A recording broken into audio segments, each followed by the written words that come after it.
میں محمد عارف الدین کلیم عمر مدنی اس پروگرام کے ناظم ہونے کی حیثیت سے آج بروز جمعرات 4 جمادی الاول 1443 ہجری 9 دسمبر 2021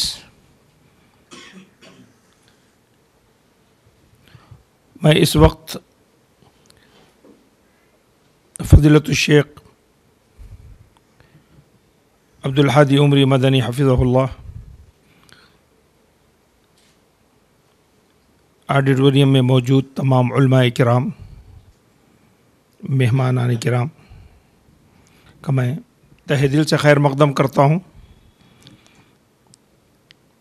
یہ اللسان الف ٹی وی کے تحت اس پروگرام کا اہتمام کیا گیا ہے۔ الف اللسان ایک اسلامک فاؤنڈیشن ہے جس کا مختصر سا تعارف میں آپ لوگوں کے گوشے گزار کرنا چاہتا ہوں۔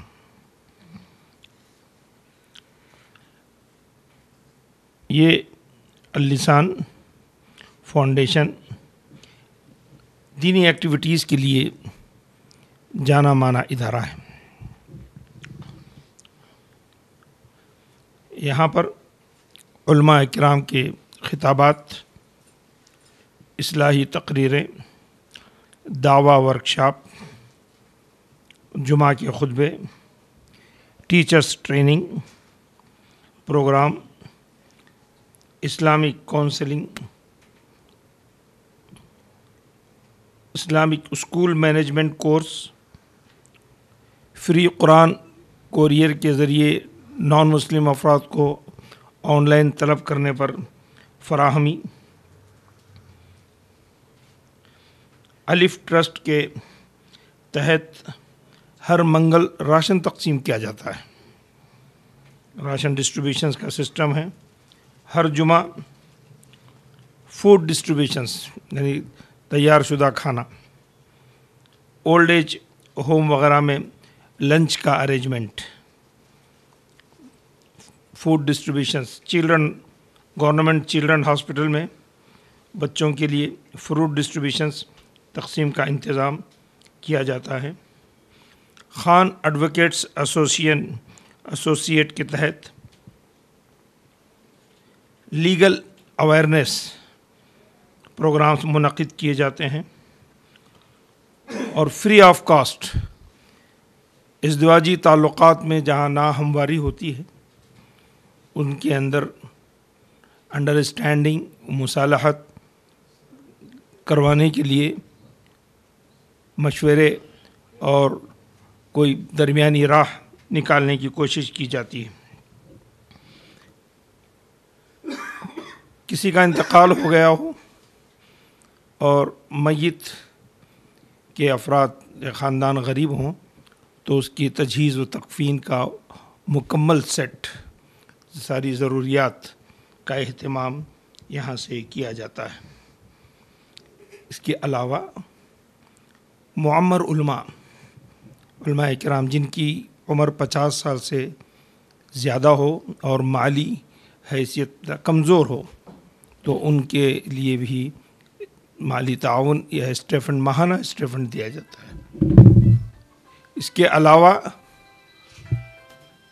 غریب طلباء جو اسکولوں میں پڑھتے ہیں اور ان کی فیسز، کتابیں یا دیگر مصارف کی پریشانی ہوتی ہے تو ان کا بھی بھرپور تعاون کیا جاتا ہے، اور کوئی مستحق طلباء ہوں اس کا کنفرمیشن کرنے کے بعد ان کی تعمیر کی جاتی ہے۔ یہ ادارے کا تعارف تھا۔ اب میں پروگرام کی طرف آتا ہوں۔ میں سب سے پہلے اس اللہ کے کلام سے اس پروگرام کے افتتاح کے لیے میں برادر محترم حافظ ابراہیم کو دعوت دیتا ہوں کہ وہ آئیں، اللہ کے کلام قرآن کریم کی اپنی خوبصورت آواز میں تلاوت کریں۔ السلام علیکم ورحمۃ اللہ وبرکاتہ۔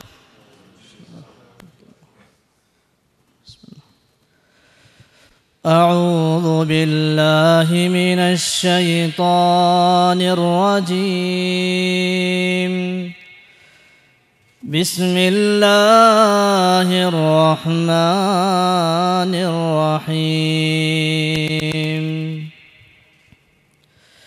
إن الذين يكفرون بآيات الله ويقتلون النبيين بغير حق ويقتلون الذين يأمرون بالقسط من الناس فبشرهم بعذاب أليم۔ أولئك الذين حبطت أعمالهم في الدنيا والآخرة وما لهم من ناصرين۔ ألم تر إلى الذين أوتوا نصيبا من الكتاب يدعون إلى كتاب الله ليحكم بينهم ثم يتولى فريق منهم وهم معرضون۔ ذلك بأنهم قالوا لن تمسنا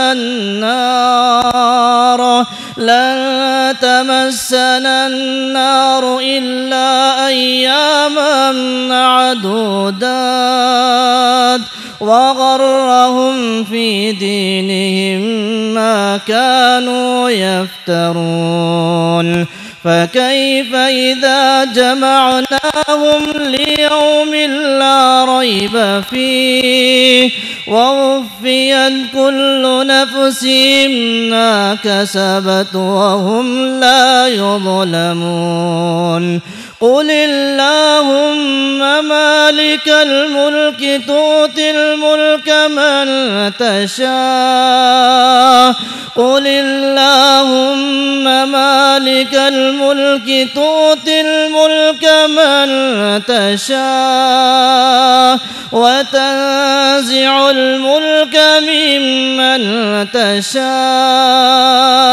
وتعز من تشاء وتذل من تشاء بيدك الخير إنك على كل شيء قدير۔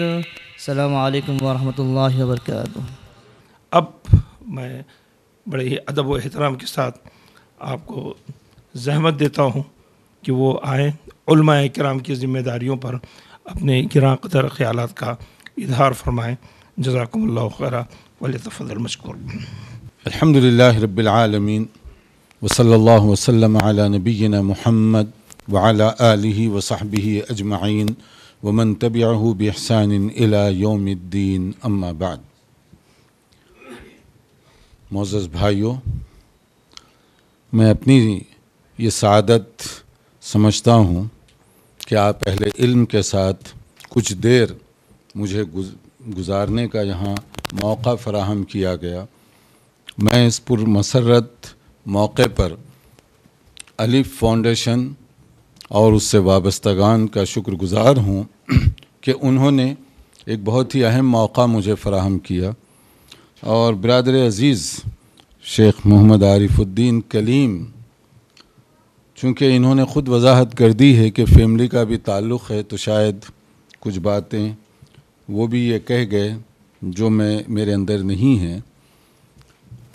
اللہ تعالیٰ ان کے حسن ظن کو قائم رکھے، جزائے خیر عطا فرمائے۔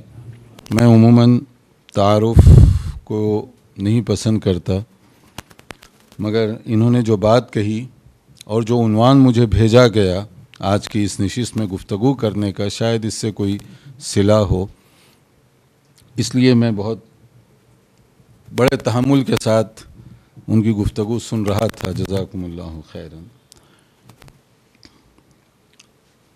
یہ جو عنوان متعین کیا گیا ہے میں اس سے پہلے ایک پروگرام میں گیا تھا اور آج حسن اتفاق فجر سے پروگرام چل رہے ہیں، فجر کی نماز کے بعد بھی. تو میں ایسے ہی مذاق کر رہا تھا کہ میں جلسہ گاہ جانے تک اتنے عنوان آ جاتے ہیں کہ کسی دوست کی خواہش ہوتی ہے کہ اس پر بولیں، کسی بھائی کی خواہش ہوتی ہے کہ اس نقطے پر آپ اظہار خیال کریں. تو میرے لیے کبھی کبھی بہت مشکل ہو جاتا ہے فیصلہ کروں کہ میں اظہار خیال کس نقطے پر کروں، کس چیز کی زیادہ ضرورت ہے. شاید دوست احباب محبت سے ہی وہ ذکر کرتے ہیں اور حسن ظن ہے کہ شاید میں اس پر کچھ بول سکوں گا، لیکن میں کیا ہوں میں خود بہتر جانتا ہوں. علماء کی ذمہ داریاں کیا ہیں یا کیا کرنی چاہیے، ان کو کون سے کام کرنے چاہیے، کس طرح سے کرنے چاہیے، یہ وقت کا میں سمجھتا ہوں کہ ایک حساس موضوع ہے، بہت ہی برننگ ایشو ہے. کئی اعتبار سے اس کی اپنی جگہ اہمیت ہے. علماء ہوں یا عوام، ان سب کے لیے میں اپنی گفتگو کے آغاز میں امام مالک رحمۃ اللہ علیہ کی جو ایڈوائز اور نصیحت ہے بطور عالم کے، بطور محدث کے، بطور فقیہ کے، یہ ہمارے سامنے ہونا چاہیے. انہوں نے یہ دو ٹوک اصول پیش کیا: لن يصلح لآخر هذه الامہ الا بما صلح به اولها. اس امت کے افراد جو بعد میں آئیں گے ان کی بھی بھلائی اسی میں ہے، ان کی بیماریوں کا علاج بھی اسی نسخے کو اپنانے میں ہے جو پہلوں کا علاج ہو چکا ہے، یا جو نسخہ پہلوں کے لیے کارگر تھا وہی بعد میں آنے والوں کے لیے مفید تر ہوگا. یعنی کل کی جو پریشانیاں، ان کا جو علاج تھا، آج بھی اس کا علاج اسی طرح سے ہے. امام مالک رحمۃ اللہ علیہ کی جو ایڈوائز ہے، اسی کو آپ ذہن میں رکھیے کہ ان کے دور میں کیا مسائل تھے اور کس طریقے سے انہوں نے ان مسائل کو حل کرنے کی کوشش کی. ہمارے لیے اس میں کئی اعتبار سے بہت ہی عبرت کے پہلو ہیں. عبرت کی بات جب آئی تو میں یہاں ہندوستان کے ایک نامی گرامی عالم دین کا ایک ذکر کرنا چاہتا ہوں. علماء کرام سے میری خواہش ہے کہ ہمیشہ اپنے آنکھوں کو ہم کھلی رکھیں، دل اور دماغ کو بیدار رکھیں. خیر کی بات کسی کے ذریعے سے بھی ملتی ہو تو اسے بصر و چشم قبول کرنے کے لیے اپنے آپ کو آمادہ رکھیں. مدینہ منورہ میں ایک بہت اہم عالمی کانفرنس منعقد ہوئی تھی، یہ بہت پہلے کی بات، اور اس کا عنوان تھا دعوت اور دعات کی ذمہ داریاں. اس کے لیے دنیا بھر سے معروف اور معزز علماء کو مدعو کیا گیا جو اس فیلڈ کے ان کے حساب سے ماہر ترین علماء تھے، اور یہ مدینہ یونیورسٹی کے ابتدائی دور میں یہ بات ہوئی تھی. مختلف علماء کرام اس میں تشریف لائے. ظاہر ہے کہ یہ مدینہ یونیورسٹی کا انتظام تھا، ایک مالدار حکومت اس کی سرپرستی کر رہی تھی، تو علماء کے قیام و طعام کے لیے وہاں پر 5 اسٹار ہوٹل بک کروائی گئی تھی، اور ہر عالم دین جو اس کانفرنس کے لیے مدعو تھا اس کے لیے خصوصی طور پر آنے جانے کی سواری، ڈرائیور وغیرہ، یہ ساری چیزوں کا انتظام کیا گیا تھا. مگر وہاں علماء کے لیے اور پروفیسرز جو تھے جامعہ اسلامیہ کے، ان کے لیے ایک شخصیت، وہ ان کا کردار یادگار ثابت ہوا. میں یہ نہیں کہہ رہا ہوں کہ دوسرے علماء کی شاید قدر کم ہے، مگر ہر ایک کا سوچنے کا اپنا انداز ہوتا ہے. وہ جب وہاں پر پہنچے تو انہوں نے 5 اسٹار ہوٹل میں قیام کرنا پسند نہیں کیا.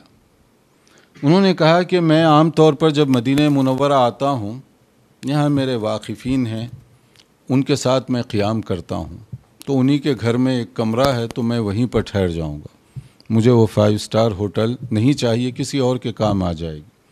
منتظمین کو بہت تعجب بھی ہوا اور تھوڑا سا یہ سوالیہ نشان بھی تھا ان کے لیے، کیونکہ جن شخصیت کی طرف سے یہ بات کہی گئی وہ ان کے خصوصی مہمانوں میں سے ایک تھے، صرف عام آدمی نہیں تھے، خصوصی مہمانوں میں سے ایک تھے. اور پھر اس کے بعد یہ ہوا کہ وہ اپنے دوست کے ہی ہاں انہوں نے قیام کیا کانفرنس کے دوران، اور جب کانفرنس کے لیے جانا تھا ان کو اس کے سیشن میں شرکت کے لیے، تو جو انتظامیہ کی طرف سے گاڑی دی گئی تھی اس کو انہوں نے قبول نہیں کیا، وہ ٹیکسی سے گئے وہاں پر اور اپنی جیب سے پیسہ ادا کیا۔ وہاں انہوں نے ایک پیغام دیا کہ اگر آپ نے مجھے مدعو کیا ہے تو یہ اللہ کا احسان ہے کہ آپ نے مجھے کچھ سمجھ کر مدعو کیا، میں اپنے دین اور علم کو کیش نہیں کروانا چاہتا، نہ مجھے آپ کے قیام گاہ کی ضرورت ہے نہ آپ کی کار کی ضرورت ہے، اگر میرے پاس کوئی خیر کی بات ہوگی تو میں اپنے جیب سے خرچ کر کے وہ پیغام آپ تک پہنچانا چاہتا ہوں۔ یہ پیغام ہم علماء کے لیے اس کردار میں کیا پیغام ہے کہ دعات کب اللہ تعالیٰ انہیں مقبولیت دیتا ہے، صرف علم کی بنیاد پر یہ مقبولیت نہیں حاصل ہوتی، بلکہ تقوی، عمل اور پرہیزگاری کا جو جذبہ ہے اس کے ذریعے سے کس طرح کی کامیابیاں ان کو حاصل ہوتی ہیں۔ ایسی بعض شخصیات ہیں جو ہر دور میں ہر جگہ رہی ہیں۔ میں ایک بطور مثال کے یہ بات آپ کے سامنے رکھ رہا ہوں کہ علماء کا کردار کیا ہونا چاہیے، ورنہ جیسے تاریخ اسلام کا مشہور جملہ ہے من مد رجلیہ لا یمد یدیہ، جو حکمرانوں کے سامنے پاؤں پھیلانے کی طاقت رکھتا ہو وہ ہاتھ نہیں پھیلایا کرتے، اور جو ہاتھ پھیلا دے وہ پاؤں نہیں پھیلاتے، پھر اسے فتوے سے پہلے دیکھنا ہوگا۔ امام احمد بن حنبل رحمۃ اللہ علیہ بہت دوسری درخشاں مثال ہے کہ ان کی زندگی کے آزمائشی دور دو گزرے ہیں۔ ایک وہ دور جس میں کوڑے مارے گئے ان پر، اور بڑا اذیتناک دور تھا، وہ اتنا سخت دور تھا کہ عام آدمی نہیں، امام ذہبی رحمۃ اللہ علیہ نے سیر اعلام النبلاء کے اندر عجیب سا تذکرہ کیا کہ امام احمد بن حنبل پر جو کوڑے مارے گئے، اگر مست ہاتھی پر بھی وہ کوڑے مارے جاتے تو وہ چیخنے اور چلانے لگ جاتا، اتنی تکلیف ان کو پہنچائی گئی۔ ایک دور یہ تھا، حالات بدلے، حکمران بدل گئے، ان کے نظریات بدل گئے، بعد میں آنے والوں نے سوچا کہ اتنے بڑے امام وقت کے ساتھ بڑا ظلم اور زیادتی ہوئی، لہٰذا کوشش یہ کرنی چاہیے کہ اس کی تلافی ہو کسی طرح سے۔ تو امام صاحب سے معافی وغیرہ مانگنے کے بعد، معذرت کے بعد کہ جو کچھ سابقہ حکمرانوں نے کیا وہ غلط کیا، معذرت کے بعد انہوں نے ان کی خدمت میں کچھ تحفہ بھیجا پیسوں کا۔ مجھے اور آپ علماء کو اس جواب پر غور کرنا چاہیے۔ جب وہ قاصد تحفہ لے کر وہاں پر پہنچا امام احمد بن حنبل رحمۃ اللہ علیہ کی خدمت میں، انہوں نے پوچھا کیا ہے اس میں، کوئی نقدی تھی رقم وغیرہ، تو امام احمد بن حنبل نے فرمایا پہلی حکومت اس کی طرف سے ایک آزمائش کا سامنا مجھے کرنا پڑا، اور یہ جو بدل گئی حکومت اب یہ ایک دوسری آزمائش، شاید پہلی آزمائش آسان تھی، یہ زیادہ مشکل ہے میرے لیے۔ یہ ہے تقوی ہمارے ائمہ اور علماء کا کہ انہوں نے کون سا کرائیٹیریا قائم کیا، کیوں وہ اپنے فتوے پر ایک موقف اختیار کر سکتے تھے، یہ دیکھے بغیر کہ حکومت کس پر راضی ہوتی ہے اور کس سے ناراض ہوتی ہے، لیکن یہ موقف اختیار کرنے سے پہلے وہ کردار کی عظمت بھی منوانی پڑتی ہے، جو امام احمد بن حنبل رحمۃ اللہ علیہ نے نمونہ قائم کیا کہ شکریہ کے ساتھ یہ تحفہ واپس لے جائیے، میں اس کو قبول نہیں کر سکتا، بلکہ میرے لیے یہ ایک آزمائش ہے، یہ ان کا اپنا کردار تھا۔ تو علماء کرام یہ رہبر اور رہنما ہیں، ان کی بڑی ذمہ داریاں ہیں، چونکہ سب اہل علم ہیں، تو میں بتانا چاہوں گا کہ ہماری جو ذمہ داریاں ہیں ان میں سے چند خاص باتیں جو اس وقت دنیا کی ضروریات ہیں، جس میں حیدرآباد بھی شامل ہے، ہندوستان بھی شامل ہے اور دنیا کے دوسرے ممالک بھی شامل ہیں۔ ہم ایک بہت ہی آزمائشی دور سے گزر رہے ہیں، علم، اجتہاد، فقہ، تفقہ، اس اعتبار سے یہ بہت ہی آزمائشی دور ہے، اور اس کے لیے علماء کو بہت زیادہ بیدار ہونا چاہیے اور احتیاط کا مظاہرہ کرنا چاہیے۔ وہ سمجھیں کہ ہماری کیا ذمہ داریاں ہیں اور اس کو ہم کس طرح سے پوری طور پر نبھا سکتے ہیں۔ صرف تمنا اور آرزوؤں سے کوئی ٹارگٹ آدمی حاصل نہیں کر سکتا، اس کے لیے صحیح آپ کو پلاننگ کرنے کی ضرورت ہوتی ہے، اور پلاننگ کے لیے آپ کے پاس جو وسائل ہیں اور جو حالات ہیں، یہ دونوں کے درمیان امتزاج کی ضرورت ہے۔ ہوائی باتیں سوچنا یا ہوائی قلعے بنا لینا بہت آسان ہوتا ہے، لیکن میدان عمل میں اس کو نافذ کرنا اتنا زیادہ آسان نہیں ہوتا۔ اس کے لیے آدمی کو ریئلسٹک اپروچ جس کو کہتے ہیں، یعنی حقیقت پسندانہ جائزہ اور اسی کے مطابق آگے بڑھنا، یہ بہت زیادہ ضروری ہے۔ آپ دیکھیے امام شافعی رحمۃ اللہ علیہ، امام شافعی رحمۃ اللہ علیہ کا کئی اعتبار سے امت پر احسان ہے، بعد میں آنے والوں پر احسان ہے۔ ان میں سے ایک اجتہاد اور تفقہ کا جو معیار انہوں نے قائم کیا۔ ایک دور تھا جو امام شافعی رحمۃ اللہ علیہ کا، حالانکہ ان کی عمر خود اتنی زیادہ نہیں تھی، دور سے مراد یہ نہیں کہ کئی صدیاں بیت گئیں، بلکہ جو مختصر سی زندگی تھی اسی میں دو نظریات سامنے آتے ہیں، المذہب القدیم اور المذہب الجدید۔ یہ میری قدیم رائے تھی اور اب میری یہ نئی رائے ہے اسی مسئلے میں۔ حالانکہ مختصر سی عمر ہے، مگر کچھ دن جب انہوں نے گزارے خاص علاقے میں تو ان کی اپنی ایک رائے بنی، اور اس کے بعد جب انہیں مصر جانا پڑا، وہاں کے جو حالات تھے اس کو دیکھ کر اسی مسئلے میں ان کی کوئی اور رائے بن گئی۔ تو اس میں پیغام کیا ہے؟ اس میں دو خاص باتیں میں آپ علماء سے کہنا چاہوں گا۔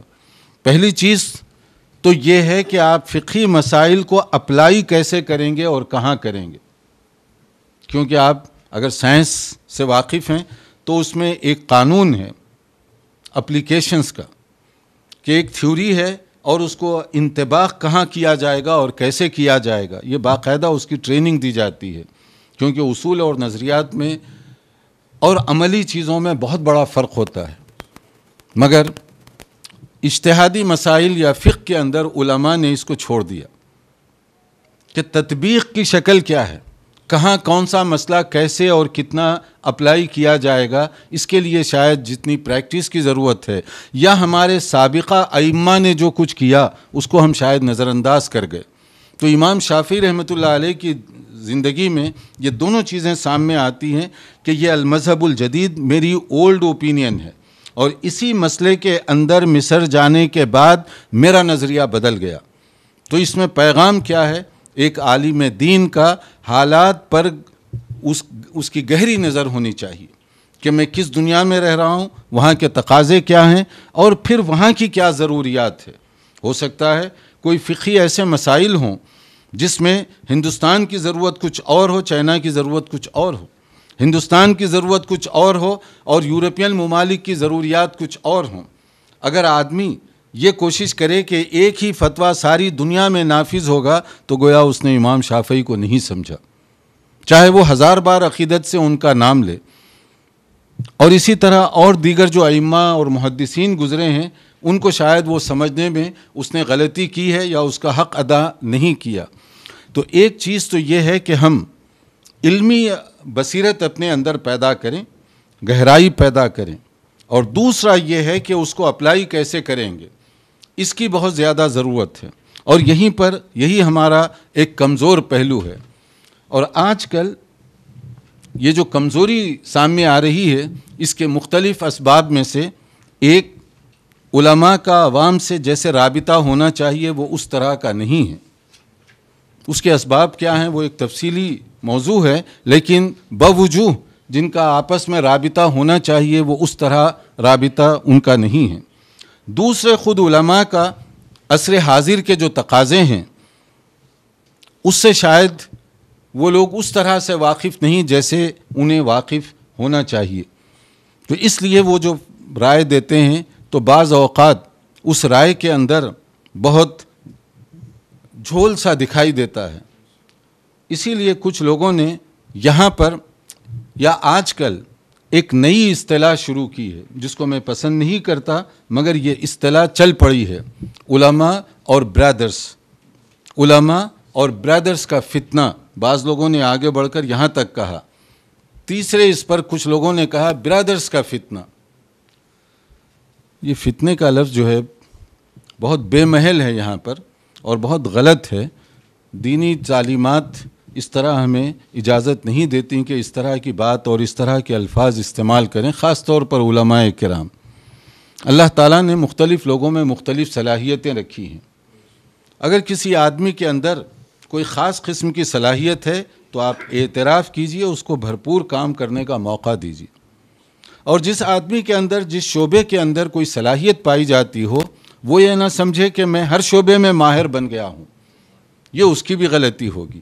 آپ کو اگر ایک خاص شعبے میں مہارت ہے تو آپ اپنی مہارت کا اسی شعبے کے اندر جو بھی نمونہ پیش کر سکتے ہیں وہ کیجئے، اور دوسرے میں دوسروں کی رہنمائی لیجئے۔ میرے سامنے اس وقت کیمرہ آن ہے، میں اس کے ٹیکنیکل پہلوؤں سے زیادہ واقف نہیں ہوں۔ اگر میں یہ دعویٰ کروں کہ اس میں جو کچھ ہے میں اس کو بتا سکتا ہوں یا اس میں مشورہ دے سکتا ہوں، یہ ایک بہت ہی غلط فیصلہ ہوگا میرا، کیونکہ یہ دور اسپیشلائزیشن اور ایکسپرٹیز کا دور ہے، تخصص جس کو ہم کہتے ہیں، اور ہمارے پاس تخصص کا جو مسئلہ ہے زمانے قدیم سے چلا آ رہا ہے۔ اسی لیے محدثین، علماء، فقہاء، ان کی زندگیوں کو آپ پڑھیے تو وہاں تخصص آپ کو دکھائی دے گا۔ اس سے بھی زیادہ صحابہ کرام کے دور کو دیکھیے، ان سے بڑھ کر دین کوئی اور نہیں سمجھ سکتا تھا، کیونکہ انوار رسالت کی کرنیں براہ راست انہیں منور کر رہی تھیں۔ یہ فیض یافتگان نبی صلی اللہ علیہ وسلم ہیں، جن کے سینے انوار رسالت سے منور ہو رہے تھے، تو ان سے زیادہ بہتر دین کی تعبیر اور تشریح، یعنی صحابہ کرام، ان سے زیادہ کوئی بہتر نہیں سمجھ سکتا۔ مگر اس کے باوجود آپ دیکھیں گے صحابہ کرام میں اسپیشلائزیشن کا مسئلہ ہے، صحابہ کرام میں اسپیشلسٹ کا مسئلہ ہے۔ حضرت زید رضی اللہ تعالیٰ عنہ کے بارے میں کہا گیا کہ یہ علم الفرائض کے ماہر ہیں، لیکن حضرت ابی بن کعب کے بارے میں کہا گیا علم القراءت کے یہ ماہر ہیں، اور حضرت معاذ کے بارے میں کہا گیا یہ حرام و حلال کے مسئلے میں ایکسپرٹ اور اتھارٹی کی حیثیت رکھتے ہیں، اور قضاء اور عدلیہ جوڈیشری کا جو مسئلہ ہے اس میں حضرت علی رضی اللہ عنہ ان کا فیصلہ بہت مضبوط اور مستحکم ہوتا ہے۔ حضرت ابو ہریرہ رضی اللہ تعالیٰ عنہ حدیث کے فیلڈ میں بہت آگے ہیں۔ تو یہ کیا ہے؟ کیا حضرت ابو ہریرہ رضی اللہ عنہ کو میراث کا مسئلہ نہیں معلوم تھا، یا وہ علم القراءت سے واقف نہیں تھے؟ نہیں، یہ اسپیشلائزیشن کا مسئلہ ہے۔ صحابہ کرام میں یہ اسپیشلسٹ تھے اس عنوان میں۔ بلا شک و شبہ حضرت زید قرآن مجید کے ایکسپرٹ تھے، مگر ان کو علم المیراث کے ساتھ خاص طور پر لنک کیا گیا، وہ ایک اسپیشلسٹ کا مسئلہ ہے، ایکسپرٹیز کا مسئلہ ہے۔ اسی طرح حضرت ابی بن کعب جیسے سینئر صحابی رضی اللہ عنہ، اس کا مطلب یہ نہیں کہ وہ علم القراءت کے ماہر تھے اور باقی چیزوں سے واقف نہیں تھے، باقی چیزوں سے بھی وہ واقف تھے، مگر یہ مسئلہ ہے اسپیشلائزیشن کا۔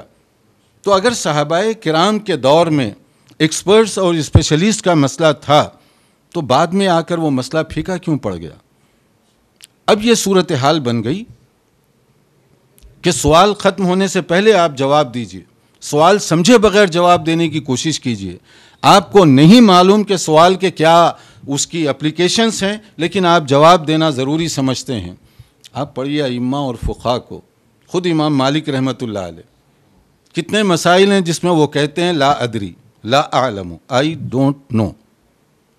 یہ علم کی ایک شان ہے۔ کس کے ذریعے سے؟ مجھ اور آپ جیسے عالم کے ذریعے سے نہیں، وقت کے محدث، فقیہ اور امام کی طرف سے یہ بات کہی جا رہی ہے۔ مختلف مسائل میں کہتے ہیں کہ مجھے نہیں معلوم۔ آج ہمارے کتنے برادرز ہیں یا ہمارے کتنے علماء ہیں جو یہ کہنے کی ہمت کریں کہ لا اعلم، لا ادری، آئی ڈونٹ نو؟ اس کو توہین سمجھ بیٹھے لوگ، اور سمجھتے ہیں کہ سوال ختم ہونے سے پہلے جو جواب دے گا وہی ماہر سمجھا جائے گا، حالانکہ یہ نادانی کی بات ہے، کیونکہ یہ بھی اسپیشلائزیشن کا مسئلہ ہے۔ دراصل گڑبڑ یہاں پر ہوئی علماء اور برادرز کے درمیان، برادرز نے یہ سمجھا کہ علماء کو کیا معلوم ہے، وہ دین کی کیا رہنمائی کر سکتے ہیں. یہ انڈر اسٹیمیٹ اس کو کہتے ہیں، یعنی کسی چیز کو اس کی صحیح پوزیشن سے گھٹا کر رکھنا، یہ دیانتداری کے خلاف ہے، امانت داری کے خلاف ہے. اور اسی طرح سے برادرز کی جو صلاحیت ہے اس کو علماء نے انڈر اسٹیمیٹ کیا، اور وہ یہ سمجھ بیٹھے کہ انہیں کیا معلوم ہے، دین کیا ہے، دین کے علمبردار تو ہم ہیں، ہمیں سرٹیفکیٹ ملی ہے، تو اس اعتبار سے جو کچھ دین کی بات کی جائے وہ ہمارے ذریعے سے ہونی چاہیے. یہاں پر انہوں نے ان کی توہین یا تنقیص کی، اور دوسری طرف ان کی طرف سے ان کے لیے بھی وہی جذبات استعمال کیے گئے، اور نتیجے میں یہ دوریاں پیدا ہوتی گئیں. اور آج یہاں تک اصطلاح ہوئی، صرف یہیں پر نہیں، ہندوستان کے علاوہ بہت سارے ممالک کے اندر یہ عام سی اصطلاح چل پڑی کہ یہ برادرز کا فتنہ ہے. کیا فتنہ ہے؟ اگر ایک آدمی انگریزی زبان میں تقریر کر رہا ہے، قرآن کی عظمت، حدیث کی مقام، یا صحابہ کرام، یا دوسرا کوئی بھی عنوان لے لیجئے، تو کیا وہ غلط کر رہا ہے؟ یا انگریزی میں بولنا گناہ ہے؟ یا اگر کوئی تیلگو میں بول رہا ہے، آپ کا پیغام پہنچا رہا ہے، تو یہ تو مقام شکر ہے کہ جس ملک یا جس علاقے میں آپ رہتے ہوں وہ زبان آپ نہیں جانتے، لیکن آپ کا بھائی وہ زبان میں بہتر ترجمانی کر رہا ہے. تو یہ کیا ہے؟ کوآپریشن کا طریقہ ہے، یعنی ایک دوسرے کے ذریعے سے ہم تکمیل کریں چیزوں کو. ایک کام کا ایک جز اگر یہ آدمی کر سکتا ہے تو دوسرا جز دوسرا کر سکتا ہے. یہ بلڈنگ بنی ہوئی ہے، اگر کوئی ایک آدمی جو اس کے اندر لیبر ہے وہ یہ سمجھے کہ سب کچھ میں کر سکتا ہوں تو غلط بات ہوگی.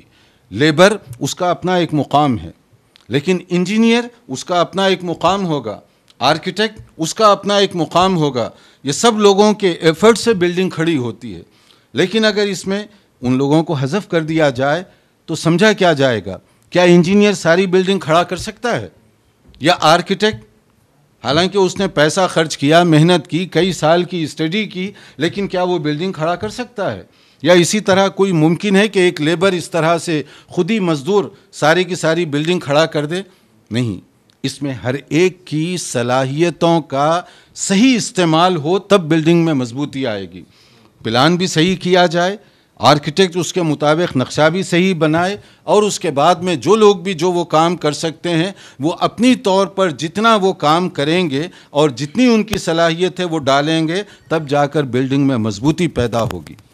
یہ مثال ہے بات کو سمجھنے کے لیے. اگر ہم اپنی آنکھیں کھلی رکھیں، اگر اللہ تعالیٰ نے کسی کو ایک فیلڈ میں بولنے کی صلاحیت دی ہے اور بی دوسرے فیلڈ میں مہارت رکھتا ہے، سی کسی اور فیلڈ میں مہارت رکھتا ہے، کیوں نہیں ہمارے درمیان یہ کوآپریشن کی فضا ہوتی کہ ہم تکمیل کا ذریعہ بنتے. کہ آپ تیلگو میں تقریر کی ضرورت ہے، آپ کے اندر یہ ہمت ہونی چاہیے بطور عالم دین کے کہ آپ اس برادر کو بھیجئے کہ تیلگو میں مجھ سے بہتر تم تقریر کر سکتے ہو، تم جاؤ آگے. اعتراف کرنا سیکھیے. کسی کے اندر اگر کوئی صلاحیت ہے تو تم مجھ سے زیادہ بہتر یہ کام کر سکتے ہو، تم آگے بڑھو. اسی طرح برادر سے اگر کوئی فتویٰ پوچھا جائے تو اس کے اندر یہ جرأت ہونی چاہیے کہ آپ عالم دین ہیں، آپ متخصص ہیں فقہ میں، حدیث میں، آپ اس میں رائے دیجیے. اگر دونوں طرف سے یہ بات ہوگی تو آپ دیکھیے کہ اس کا فائدہ کتنا زیادہ ہوگا. لیکن یہ دوریاں کدورتوں میں بدل گئیں. یہ برادرز ہیں، یہ علماء ہیں، یہ مفتی ہیں، گویا کہ ان کے ساتھ کوئی تعلق نہیں، یا ان کا ان کے ساتھ کوئی تعلق نہیں. حتیٰ کہ مساجد کے اندر یہ بات دیکھنے میں آئی ہے کہ بعض جگہوں پر کہ یہ کیا خطبہ دے گا.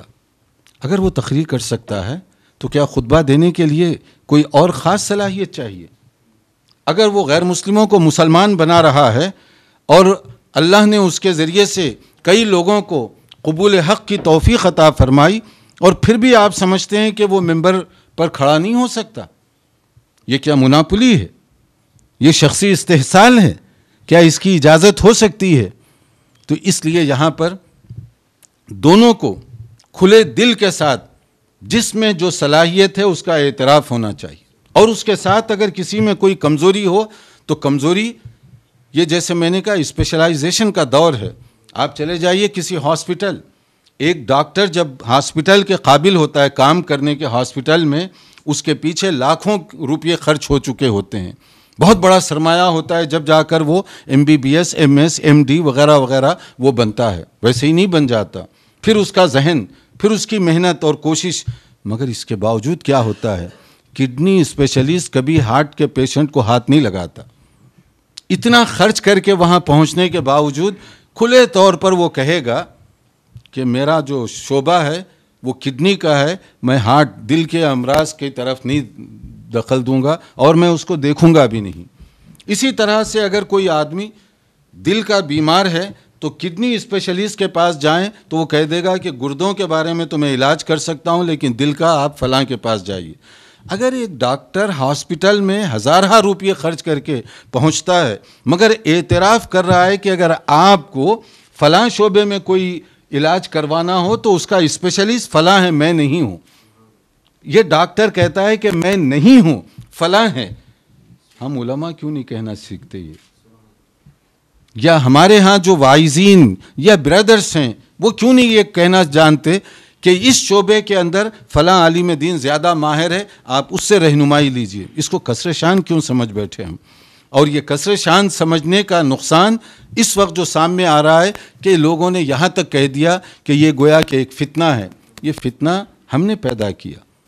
یہ کدورتیں بغض اور عداوت کی شکل اختیار کر رہی ہیں. پھر ہم اگر یہ کہیں کہ دین کا ہم کام کرنا چاہتے ہیں تو دین کا کام تو اخلاص سے ہوتا ہے. اور اخلاص کے اندر آپ دیکھیے صحابہ کرام، ان سے بڑھ کر دین کو کون سمجھنے والا تھا؟ مگر کسی مسئلے میں، کسی ایشو میں کسی سے پوچھا جاتا، وہ یہ کوشش کرتا ہے کہ ذرا دوسرے سے پوچھ لیجیے، بجائے جواب دینے میں پہل کرنے کے. کیونکہ یہ ہیوج رسپانسبلٹی، ذمہ داری کی بات ہے کہ دین کے مسئلے میں رائے دے دوں، اگر غلط ہوگی تو، شک و شبہ ہو گیا تو آپ فلاں سے پوچھ لیجیے. فلاں کی یہ بات ہوتی کہ فلاں سے پوچھ لیجیے، فلاں کی بات ہوتی فلاں سے پوچھ لیجیے. اور کبھی کبھی ایسے ہوتا ہے کہ پہلے آدمی کی طرف واپس بات لوٹتی کہ آپ ہی جواب دیجیے. یہ اگر صحابہ کی تابعین کی مجالس میں یہ ہم پڑھتے ہیں تو کیا ہم علماء یا برادرز یا مقررین یا رہنمایان دین اس کو وہ بھی اپلائی کر رہے ہیں اس وقت؟ یا کہیں ایسا تو نہیں کہ ہم دوسرے کا نام لینا بھی توہین سمجھ بیٹھے ہوں؟ تو یہ ایک بہت عجیب و غریب قسم کا المیہ ہے جس سے اس وقت ہم عام طور پر گزر رہے ہیں. صرف حیدرآباد کی میں بات نہیں کر رہا ہوں، یہ دنیا بھر میں عام طور پر ہو رہا ہے. اس کا من جملہ مختلف اسباب کے جس کا میں نے کچھ ذکر کیا، ایک اور سبب سوشل میڈیا بھی ہے، واٹس ایپ، سوشل میڈیا وغیرہ وغیرہ. دیکھیے یہ بات سمجھ لیجئے کہ سوشل میڈیا کے پیچھے کون سی طاقتیں ہیں، یہ ہمارے ذہن میں ہونا چاہیے. بہت سے ایسے میسیجز آتے ہیں کہ ان کے بارے میں یہ کنفرم طریقے سے نہیں کہا جا سکتا کہ وہ میسیجز بھیجنے والے کون ہیں. باقاعدہ پلاننگ کے تحت غیر مسلموں کی طرف سے وہ میسیج بطور مسلمان رہنما کے بھیجے جا رہے ہیں، اور عام لوگ یہ سمجھ بیٹھتے ہیں کہ شاید یہ مسلمان ہے جو یہ میسیج بھیج رہا ہے. کتنے ایسے ویب سائٹ ہیں جو غیر مسلم اس کے سپروائزر ہیں اور ان کی نگرانی میں یہ بھیجے جا رہے ہیں، اور پھر کہیں پر چلتے چلتے اس طرح کے جراثیم اور زہریلے اثرات چھوڑتے ہیں دین اور اسلام کے خلاف کہ نوجوان آپ کے اپنے گھر میں بیٹھ کر گمراہ ہو رہے ہیں. تو بہت سارے نوجوان وہ سوشل میڈیا کے ذریعے سے دین سیکھنا چاہتے ہیں اور اس کے ذریعے سے معلوم کرنا چاہتے ہیں کہ کیا ہو رہا ہے، کیا صحیح کیا غلط، یہ جانے بغیر کہ یہ خود کون چلا رہا ہے. اور اسی طرح سے آپ دیکھیں گے کہ بعض اوقات فتویٰ وغیرہ لینے کے لیے بھی ہم مسٹر گوگل سے پوچھتے ہیں، گویا مفتی گوگل بن گیا وہ، اور اس کے ذریعے سے ہم مسئلے معلوم کرنا چاہتے ہیں. جبکہ ہمارے لیے محدثین کا ایک اصول ہے، لولا الاسناد لقال من شاء ما شاء. سند کی حیثیت کیوں ہے؟ معلوم کرنا کہ سورسز آف انفارمیشن کیا ہیں، ذرائع آپ کے پاس معلومات کیا ہیں، اس کی اہمیت کیوں ہے. محدثین نے یہ اصول کیوں بنایا کہ اگر سند نہ ہو تو جو چاہے وہ کہہ سکتا ہے. اس لیے تم دیکھو، انظروا امن تأخذون دینکم، کس کے ذریعے سے تم انفارمیشن لے رہے ہو، اس کو پہلے میک شور کرو، ویریفائی کرو. تو ویریفائی کیا ہوتی ہے؟ تبیین کس کو کہتے ہیں؟ یعنی آپ یہ معلوم کرنا کہ اس کا مصدر کیا ہے. تو محدثین نے آج سے صدیوں پہلے یہ اصول بنایا کہ آپ معلومات لینے سے پہلے یہ جانیے کہ کہاں سے آپ کو یہ انفارمیشن مل رہی ہے، کون یہ نالج آپ کو دے رہا ہے۔ اگر یہ نہ ہو تو پھر یہی فتنہ ہوگا جو اس وقت آپ مختلف نوجوانوں میں یہاں پر دیکھ سکتے ہیں۔ اور کس طرح کا ہے یہ، اس وقت کیسے یہ حیدرآباد میں پھیل رہا ہے، مختلف شہروں میں، مختلف علاقوں میں۔ آج مجھے ایک دلچسپ بات سننے کا موقع ملا، آج فجر کی نماز کے بعد ایک نوجوان کے ذریعے سے، اور وہ دلچسپ بات کیا ہے، انہیں کہا گیا کہ ہندوستان میں اس وقت کوئی عالم دین نہیں ہے، کوئی عالم دین ہندوستان میں نہیں ہے۔ میں نے اس سے پوچھا میک شور کرنے کے لیے کہ ہندوستان کہہ رہے ہو یا تم اپنے محلے یا علاقے کی بات؟ تو نے کہا نہیں، ہندوستان میں نہیں ہے۔ مجھے یہ بتایا گیا کہ ہندوستان میں کوئی عالم دین نہیں ہے، اور یہ جو بولنے والا ہے خود بھی پڑھا لکھا ہے، ایسے نہیں کہ کوئی عام سا آدمی نوجوان سا بتا رہا ہو، بلکہ خود بھی پڑھا لکھا ہے، لیکن وہ بتا رہا ہے کہ ہمیں یہ بتایا گیا کہ کوئی بھی ہندوستان میں نہیں ہے۔ اب ہندوستان میں کتنے علماء ہیں یا نہیں ہیں، انہوں نے دین کا کام کیا، یہ میرے مختلف عنوانات پر یہاں حیدرآباد میں مختلف جگہوں پر پروگرام ہوئے، میں نے بتایا ہندوستان بہت بڑا ملک ہے، حیدرآباد میں جو کچھ دین کا کام ہوا کاش کہ ہم سمجھتے اس کو۔ صرف حیدرآباد میں جو دین کا کام ہوا، پہلی انگریزی زبان میں باقاعدہ ترجمہ حیدرآباد سے کروایا گیا، خزانِ آصفیہ کے ذریعے سے باقاعدہ ان کا محمد پکتال کا جب ترجمہ کرنے کے لیے ان کو اپوائنٹ کیا گیا، وہ یہاں حیدرآباد میں کام کر رہے تھے، مگر ان کو کام سے فارغ کیا گیا کہ جب تک آپ قرآن کا ترجمہ نہ کریں آپ کی تنخواہ سے زیادہ وظیفہ آپ کا جاری رہے گا، اور آپ دوسرا کوئی کام نہ کریں، مکمل پہلے یہ کریں۔ حیدرآباد سے یہ سرپرستی کی گئی، اور پھر کوئی ٹائم لیمٹ بھی نہیں دی گئی، حتیٰ کہ ان کو کیونکہ پہلی بار جب ترجمہ کرتے ہیں تو ذرا مشکل ہوتا ہے، تو انہیں ایک مرحلے پر مشکل پیش آئی، مصر جانا چاہتے تھے، حیدرآباد سے اس کا انتظام کیا گیا۔ بہت کم لوگ ہیں جو یہ اعتراف کرتے ہیں یا جانتے ہیں کہ حیدرآباد میں کیا کام ہوا اس کا۔ فرانسیسی زبان حیدرآباد کی نہیں ہے، فرانسیسی زبان، فرینچ لینگویج میں باقاعدہ معتبر ترجمہ جو سب سے پہلے شائع ہوا ڈاکٹر حمید اللہ حیدرآبادی کا، یہاں کے فرزند کا۔ حالانکہ ان کی زبان کون سی ہے، مگر یہ ہے کہ فرانسیسی زبان میں سب سے معتبر ترجمہ، بعد میں تو بہت سارے ترجمے شائع ہوتے گئے، لیکن اس وقت جب انہوں نے وہ ترجمہ کیا تھا حیدرآبادی ڈاکٹر حمید اللہ کے ذریعے سے۔ اور حدیث کے بارے میں جو لوگ یہ کہتے تھے کہ نبی صلی اللہ علیہ وسلم اور محدثین کے درمیان جو یہاں پر بعض لوگ کرتے ہیں 200 سال سے زیادہ کا ڈسٹنس ہے وغیرہ وغیرہ، حضرت ابو ہریرہ کے جو امیڈیٹ شاگرد تھے حمام ابن منبہ رحمہ اللہ تعالی، ان کا جو حدیث کا ذخیرہ ہے ڈاکٹر حمید اللہ صاحب نے اس کو ایڈٹ کروا کے باقاعدہ شائع کیا۔ منکرین حدیث کی زبان بند ہو گئی کہ حدیث کا تم کہہ رہے ہو 200 سال، یہ تو نبی صلی اللہ علیہ وسلم کے جو پہلے صحابی حضرت ابو ہریرہ ہیں ان کے یہ شاگرد ہیں جنہوں نے یہ حدیث کا نسخہ جمع کیا، لو پڑھ لو تم۔ 200 سال تو بڑی دور کی بات ہے، امام بخاری تو پیدا بھی نہیں ہوئے، امام مالک بھی نہیں پیدا ہوئے، حدیث کا نسخہ تیار ہے، یہاں سے ثابت کیا گیا اس کو۔ اور پھر اسی طرح سے جو بہت سارے کام ہوئے، یہ ایک تفصیلی بات ہے، مگر بعد میں آنے والوں نے شاید اس کو اس اہمیت کے ساتھ نہیں سمجھا، ورنہ رین بازار آپ دیکھ لیجئے کہاں ہے، سعید آباد کے پچھلے حصے میں، روضۃ الحدیث، کیا خوبصورت نام جس نے بھی رکھا ہے، مگر اس کی چابی جس کے پاس رکھی ہوئی تھی اس کو بھی یہ نہیں معلوم کہ اس میں لائبریری میں کتابیں کون سی ہیں۔ مدینہ یونیورسٹی کے پروفیسر اس لائبریری کا نام سن کر مدینہ منورہ سے روضۃ الحدیث کو تلاش کرتے ہوئے آئے۔ میں بھی حیدرآبادی ہوں، لیکن مجھے بھی پوچھنا پڑا کئی لوگوں سے کہ وہ روضۃ الحدیث لائبریری کہاں ہے۔ اس کو تلاش کرتے ہوئے جب ہم پہنچے تو وہ صاحب جن کے پاس چابی تھی وہ الٹا ہم سے پوچھنے لگے اس میں ہے کون سی کتاب کہ آپ مدینے سے یہاں کیوں تشریف لائے۔ پھر ان کو معلوم، کیونکہ ان کی نظر پلاٹنگ وغیرہ وہ مسئلے پہ تھی کہ اس کی ساتھ جائیداد بہت زیادہ ہے، ان کو معلوم ہوا اوہ یہ تو بہت بڑی لائبریری بھی یہاں پر موجود ہے، جو کہ مجھے تو پتہ بھی نہیں تھا۔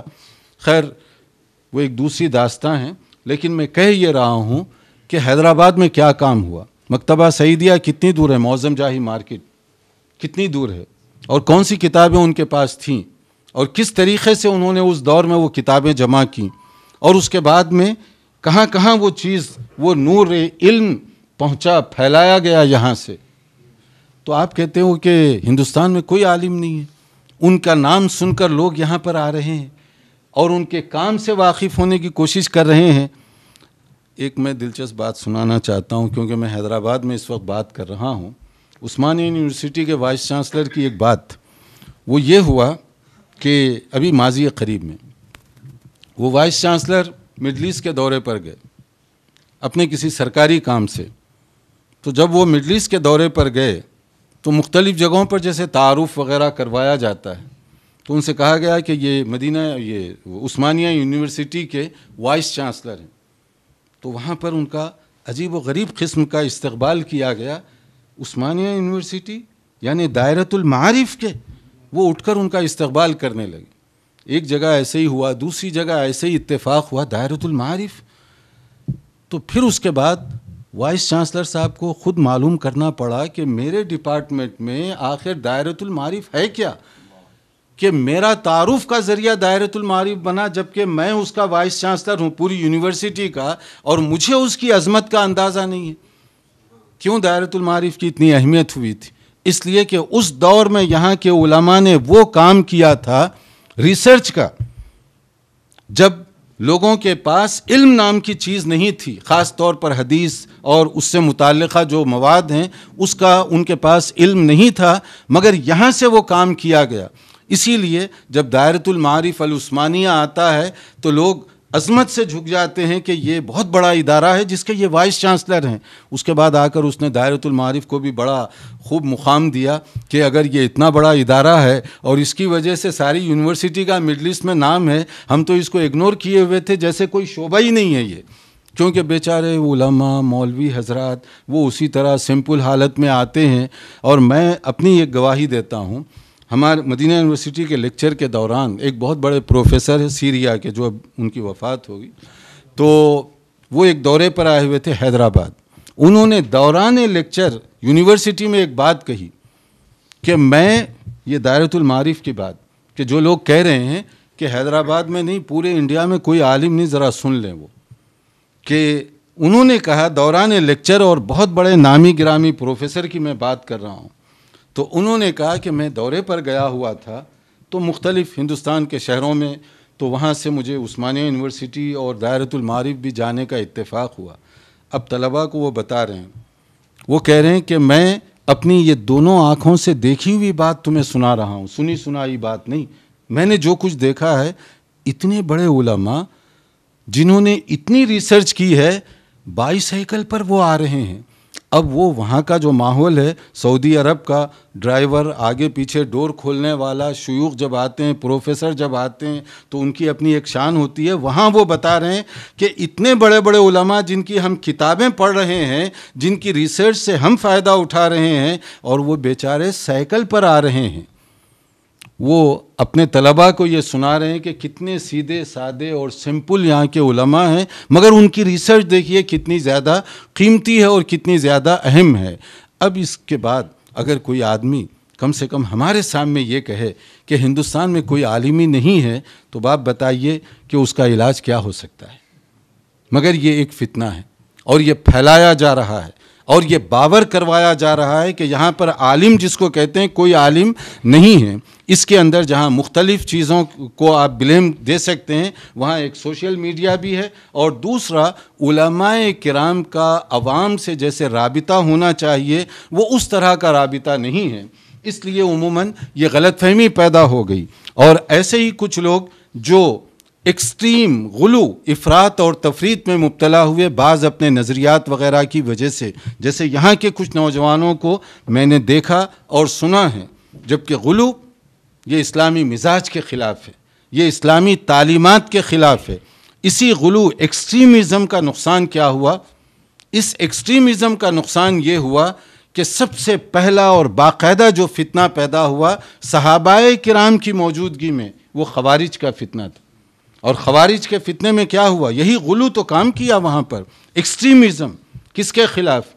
حضرت علی رضی اللہ تعالیٰ عنہ جیسے صحابی جلیل کے خلاف، اور وہ یہ سمجھ رہے تھے کہ حضرت علی غلط ہیں۔ اور پھر اس کے بعد میں جو کچھ ہوا، جو کچھ فتنہ مچا، اور حضرت عبداللہ ابن عباس رضی اللہ عنہما ایک موقع پر خود بنفس نفیس تشریف لے گئے ان سے گفتگو کرنے کے لیے. اب جانے والے کون ہیں، ان کا پس منظر کیا ہے، اور اعتراض کرنے والوں کی کتنی حیثیت ہے آپ دیکھیے. جب آدمی اعتراض کرنے پر آ جائے تو حضرت علی کو نہیں بخشتا تو حیدرآباد کے علماء کیا ہیں. اگر کوئی یہ کہے کہ حیدرآباد میں کوئی عالم نہیں ہے تو پھر آپ دیکھ لیجئے خوارج نے تو حضرت علی کو بھی انکار کر دیا تھا ماننے سے، ان کی حیثیت اور ان کی شخصیت کو تسلیم کرنے سے.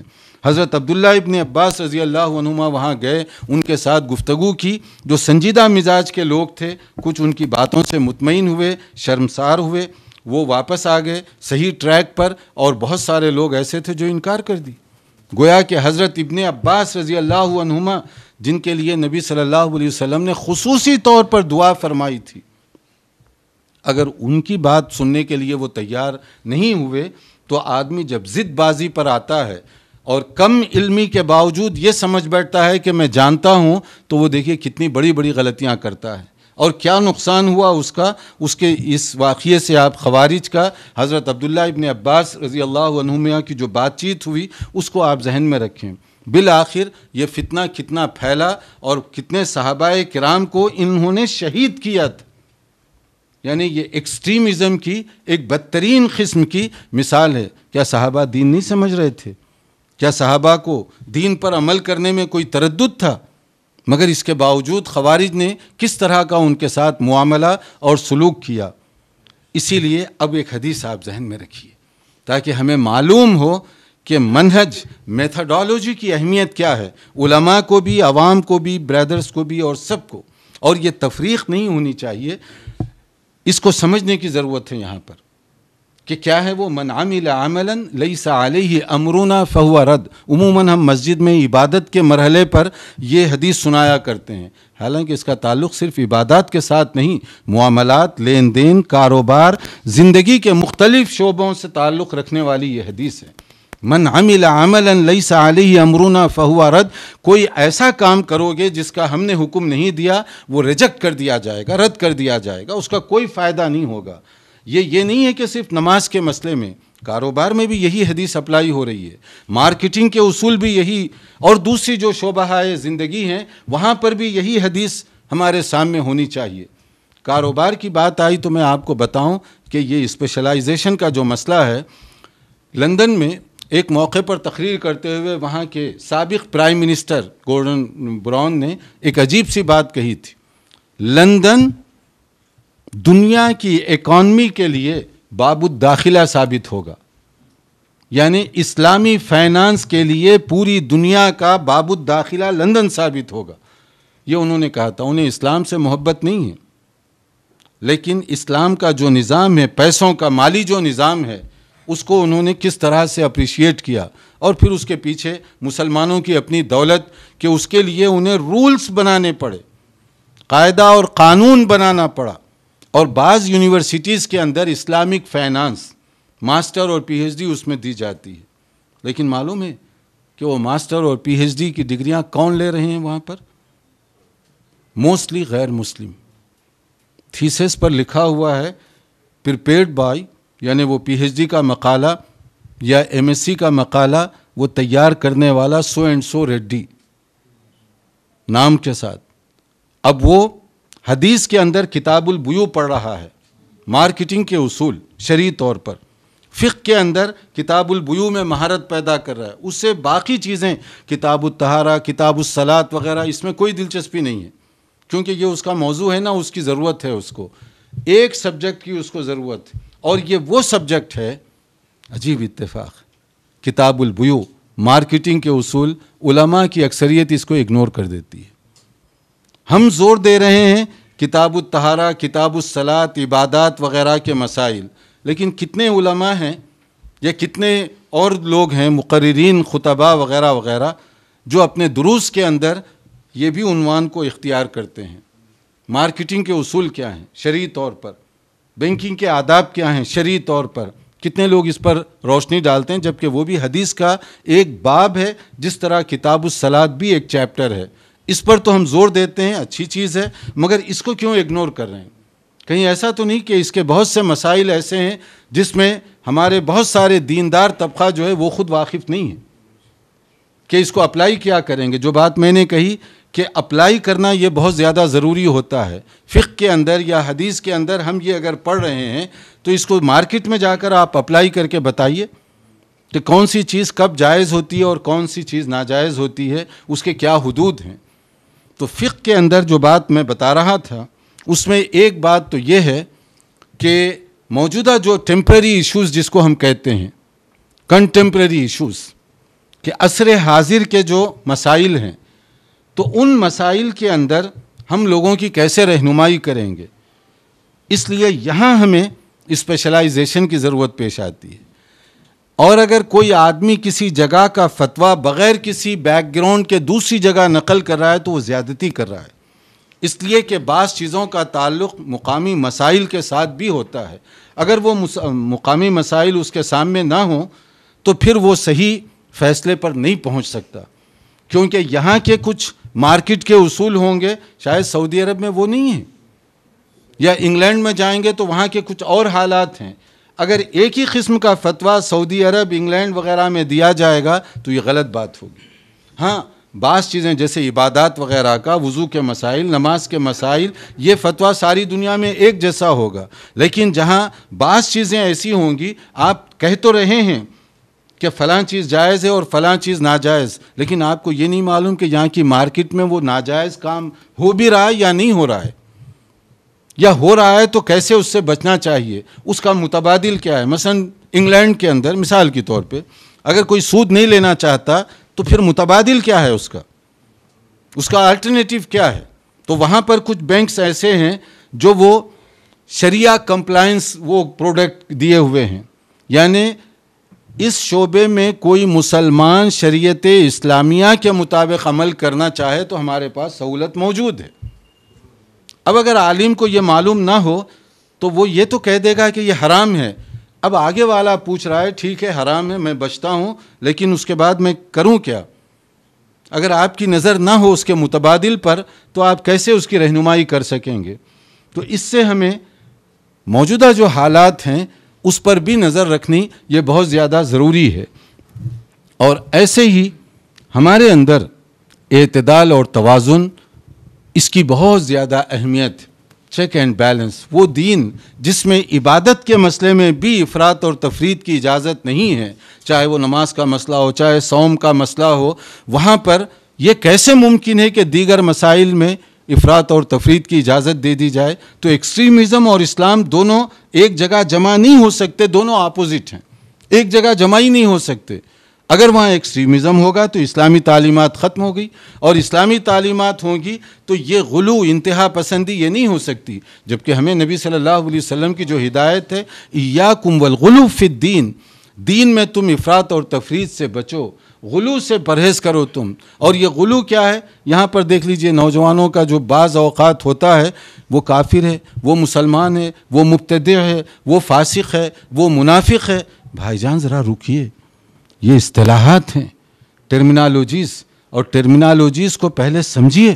اس کے بغیر کسی کو کافر کہنا, کسی کو منافق کہنا بہت بڑی جسارت کی بات ہے.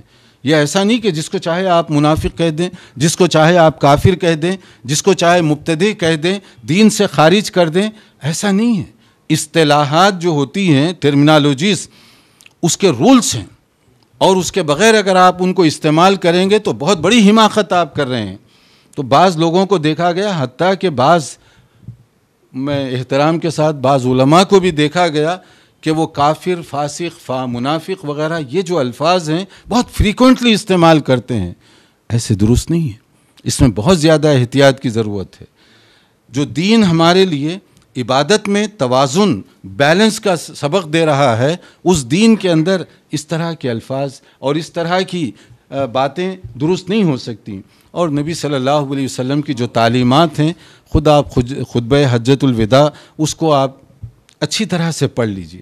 اس کے ایک ایک بند پر آپ کی نظر ہونی چاہیے کہ آپ نے جو مختلف ہدایات دی ہیں ان میں سے ایک, ان دماءکم و اموالکم و اعراضکم حرام علیکم کحرمت یومکم ھذا فی بلدکم ھذا و فی شہرکم ھذا.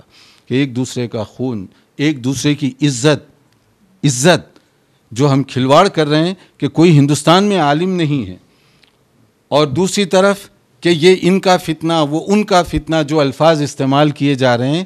تو اب دیکھیے نبی صلی اللہ علیہ وسلم نے خطبہ حجۃ الوداع کے موقع پر فرمایا تمہاری عزتیں محفوظ رہنی چاہیے، اور کوئی مسلمان اس کی زبان، اس کے ہاتھ، اس کے تصرف سے دوسروں کی دولت، عزت، آنر یہ کوئی ڈیمیج نہیں ہوگا، وہ اس کا رکھوالا بنے گا. تو ہم بھی اپنے آپ سے ذرا سوال کریں کہ ہم اس کی واقعی حفاظت کرنے والے ہیں یا کیا ہیں. اور آخری نقطہ اس سلسلے میں یہ ہے، جیسے میں نے کہا کہ منہج جو میتھڈالوجی، اس کو ہم ہمیشہ ذہن میں رکھیں کہ اگر آپ حدیث پڑھ رہے ہیں تب بھی، قرآن کریم کی کوئی آیت پڑھ رہے ہیں تب بھی، کیونکہ عام طور پر یہاں دیکھا گیا کہ قرآن عربی زبان کے ذریعے سے، بلا شک و شبہ عربی زبان قرآن فہمی کا ایک ذریعہ ہے. صرف عربی دانی کی وجہ سے کوئی سمجھے کہ میں قرآن سمجھ لوں گا، یہ غلط ہے. کیوں؟ اس لیے کہ آپ عربی زبان میں چاہے امرؤ القیس اور زہیر نابغہ جیسے عرب شعراء ان کے ہم لیول بھی بن جائیں، پھر بھی فجر کی 2 رکعت قرآن سے ثابت نہیں کر سکیں گے. ظہر کی 4 رکعت عربی مبین سے ثابت نہیں ہوگی. اس کے لیے آپ کو کسی اور کی طرف دیکھنا پڑے گا. وہ کون ہے؟ ہادی برحق صلی اللہ علیہ وسلم، جن پر یہ آیتیں نازل ہو رہی تھیں. تو اس کا مطلب ہے کہ قرآن کی جو عملی شکل ہے اس میں دیکھنا ہوگا کہ اس آیت کا ترجمہ یا تفسیر یا ایکسپلینیشن خود رسول اللہ صلی اللہ علیہ وسلم نے کیا فرمائی، یہ پہلے معلوم کیجئے. اس کے بعد آپ عربی پر غور کیجئے، الفاظ کی گہرائی میں جائیے، یہ بہت اچھی بات ہے. لیکن کوئی ڈکشنری کی بنیاد پر یہ معلوم کرنا چاہے کہ یہ فلاں لفظ کا کیا معنی ہے، یہ غلط انداز ہوگا. اس لیے کہ ٹیلی ویژن چینلز کے اندر، چینلز کے ذریعے سے مختلف مسلم اسکالرز کی، میں ابھی اس وقت کی بات کر رہا ہوں، کچھ شخصیتیں بار بار آ رہی ہیں اور وہ یہ کہتی ہیں کہ جو عربی زبان ہے اگر آپ گہرائی سے سمجھیں تو اسی کے ذریعے سے آپ قرآن سمجھ سکیں گے. اور انہوں نے ٹیلی ویژن پر یہ کہا کہ یہ حدیث یا دوسری چیزیں یہ جھاڑ جھنکار ہے. یعنی مطلب اس کی طرف دیکھ کر اپنا ٹائم ضائع مت کرو. تو اس کے لیے آپ عربی مبین اس کو سمجھو، عرب شعراء کیسے سمجھتے تھے اس کو سمجھو. یہ عام طور پہ ٹیلی ویژن میں یہ بات کہی جا رہی ہے اور لوگ اس کا شکار ہوتے جا رہے ہیں. تو یہاں پر میں یہ بھی بتانا چاہوں گا کہ دینی مسائل، اس کے لیے ضروری ہے کہ ہمارے سامنے منہج بہت کلیئر ہونا چاہیے. اور اگر یہ منہج کلیئر نہ ہو تو بہت سی دینی تحریکیں بھی گمراہ ہو گئیں. ان کا انداز بھی، چاہے ان کی نیتیں کتنی ہی نیک کیوں نہ ہو، صرف کوئی کام میرے اور آپ کے نیک سمجھنے سے نیک نہیں ہوگا. اس کے لیے منہج کی درستگی یہ بہت زیادہ ضروری ہے. اور اگر منہج ہمارا درست اور صحیح نہ ہو تو وہ پھر اس کا نقصان ہی نقصان ہوگا. جیسے اس وقت مختلف چیزیں مختلف شکلوں میں آپ وہ سامنے دیکھ سکتے ہیں.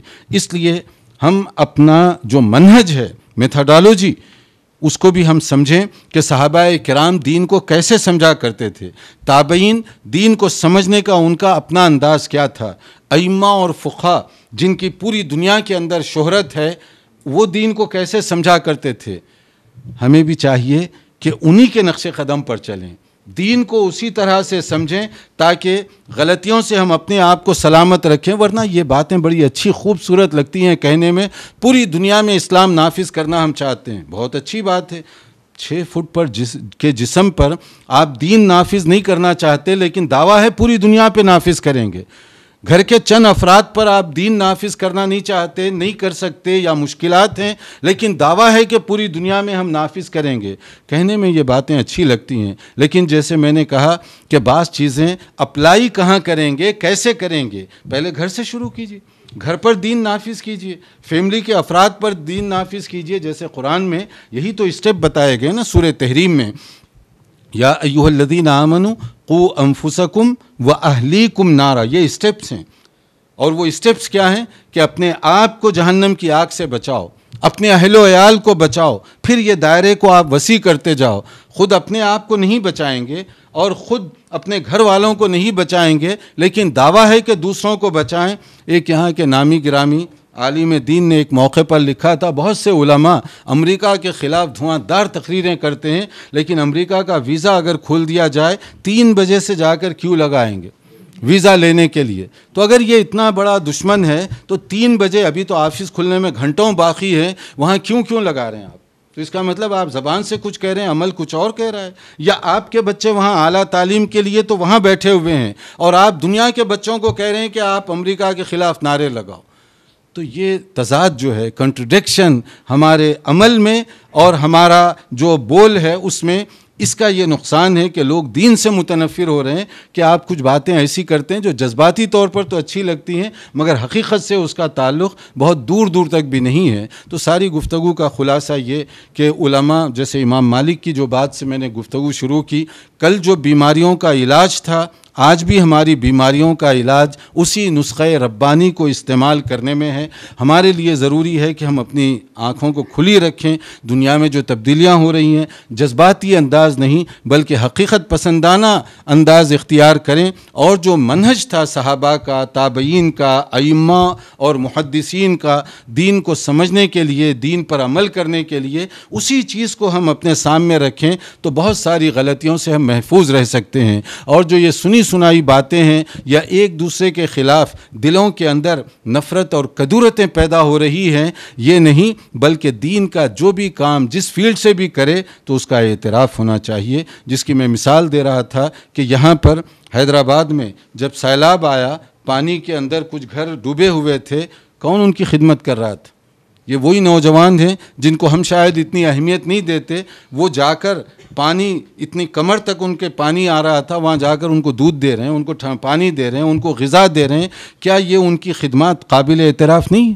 کیا ان کی اپریشیشن اور حوصلہ افزائی نہیں ہونی چاہیے؟ لیکن کتنے ایسے لوگ ہیں جو اس طرح کرنے والوں کی حوصلہ افزائی کرتے ہیں، اور کتنے ایسے ہمارے ڈاکٹرز ہیں جو اپنے فیلڈ میں ماہر ہیں مگر جب یہ مصیبت زدہ سامنے آئے تو انہوں نے بغیر فیس کے اپنی جو اسکل صلاحیتیں ہیں اس کو انہوں نے خدمت خلق کے جذبے کے تحت اس کو استعمال کیا۔ کیا یہ قابل قدر نہیں ہے ان کا یہ کام؟ تو جس فیلڈ سے جو آدمی بھی کام کر رہا ہے کھلے دل سے اس کا اعتراف ہونا چاہیے۔ اللہ تعالیٰ قرآن و سنت کی تعلیمات سمجھنے اور ہر قسم کے شر سے ہم سب کو محفوظ رہنے کی توفیق عطا فرمائے۔ پھر ایک بار میں آپ تمام احباب کا اور خاص طور پر علی فاؤنڈیشن کا بھی شکریہ ادا کرتا ہوں کہ یہ خوبصورت محفل انہوں نے سجائی۔ وآخر دعوانا الحمدللہ رب العالمین۔ السلام علیکم۔ شیخ سے کوئی سوال ہو تو کیجیے گا، میں خود ہی ایک سوال کرتا ہوں شیخ سے۔ اب آپ لوگ کچھ بول نہیں رہے ہیں، آپ کو دعوت دی گئی ہے کہ آپ کھل کر گفتگو کریں۔ میں فضیلت الشیخ سے ایک سوال کرنا چاہتا ہوں۔ ہم ٹی وی کے پروگرام دیکھتے ہیں، بعض جو پروگرام نہ دیکھنا چاہیں تو بھی وہ نظر میں آ جاتے ہیں، تو بعض پروگرام ایسے ہیں کہ وہ دینی اور اخلاقی لحاظ سے بہت ہی گئے گزرے، لیکن اس پر ان لوگوں کی محنت اور پیسہ، صلاحیت اتنی ہوتی ہے کہ عقل حیرت زدہ رہ جاتی ہے۔ وہ ناچ گانے کے پروگرام ہو یا کسی اور قسم کے پروگرام ہو، اس کا متبادل ہمارے پاس نہیں، سیدھی بات ہے، اور وہ ہمارے لیے پسند بھی نہیں۔ لیکن بعض پروگرام ایسے ہیں جو اس کا متبادل کے طور پر ہم استعمال کر سکتے ہیں، لیکن اس کے باوجود ہمارے علماء کا ایک ذہن یا ماحول ایک محدود پیرائے میں رہتے ہیں، ایک محدود پروگرامز ہیں، ایک طریقہ کار ہے۔ جیسے میں ایک مثال دیتا ہوں، ایک پروگرام ہے انتاکشری، یہ مقبول پروگرام ہے ٹی وی پر۔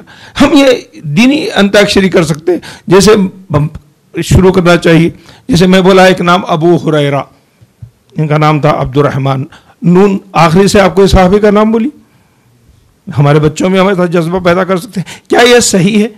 یا اس کو ہم ان کی تقلید مان کر اس پر بھی ہمارے علماء یا ہماری میڈیا اس پر کوئی کرٹیسائز کرے گی؟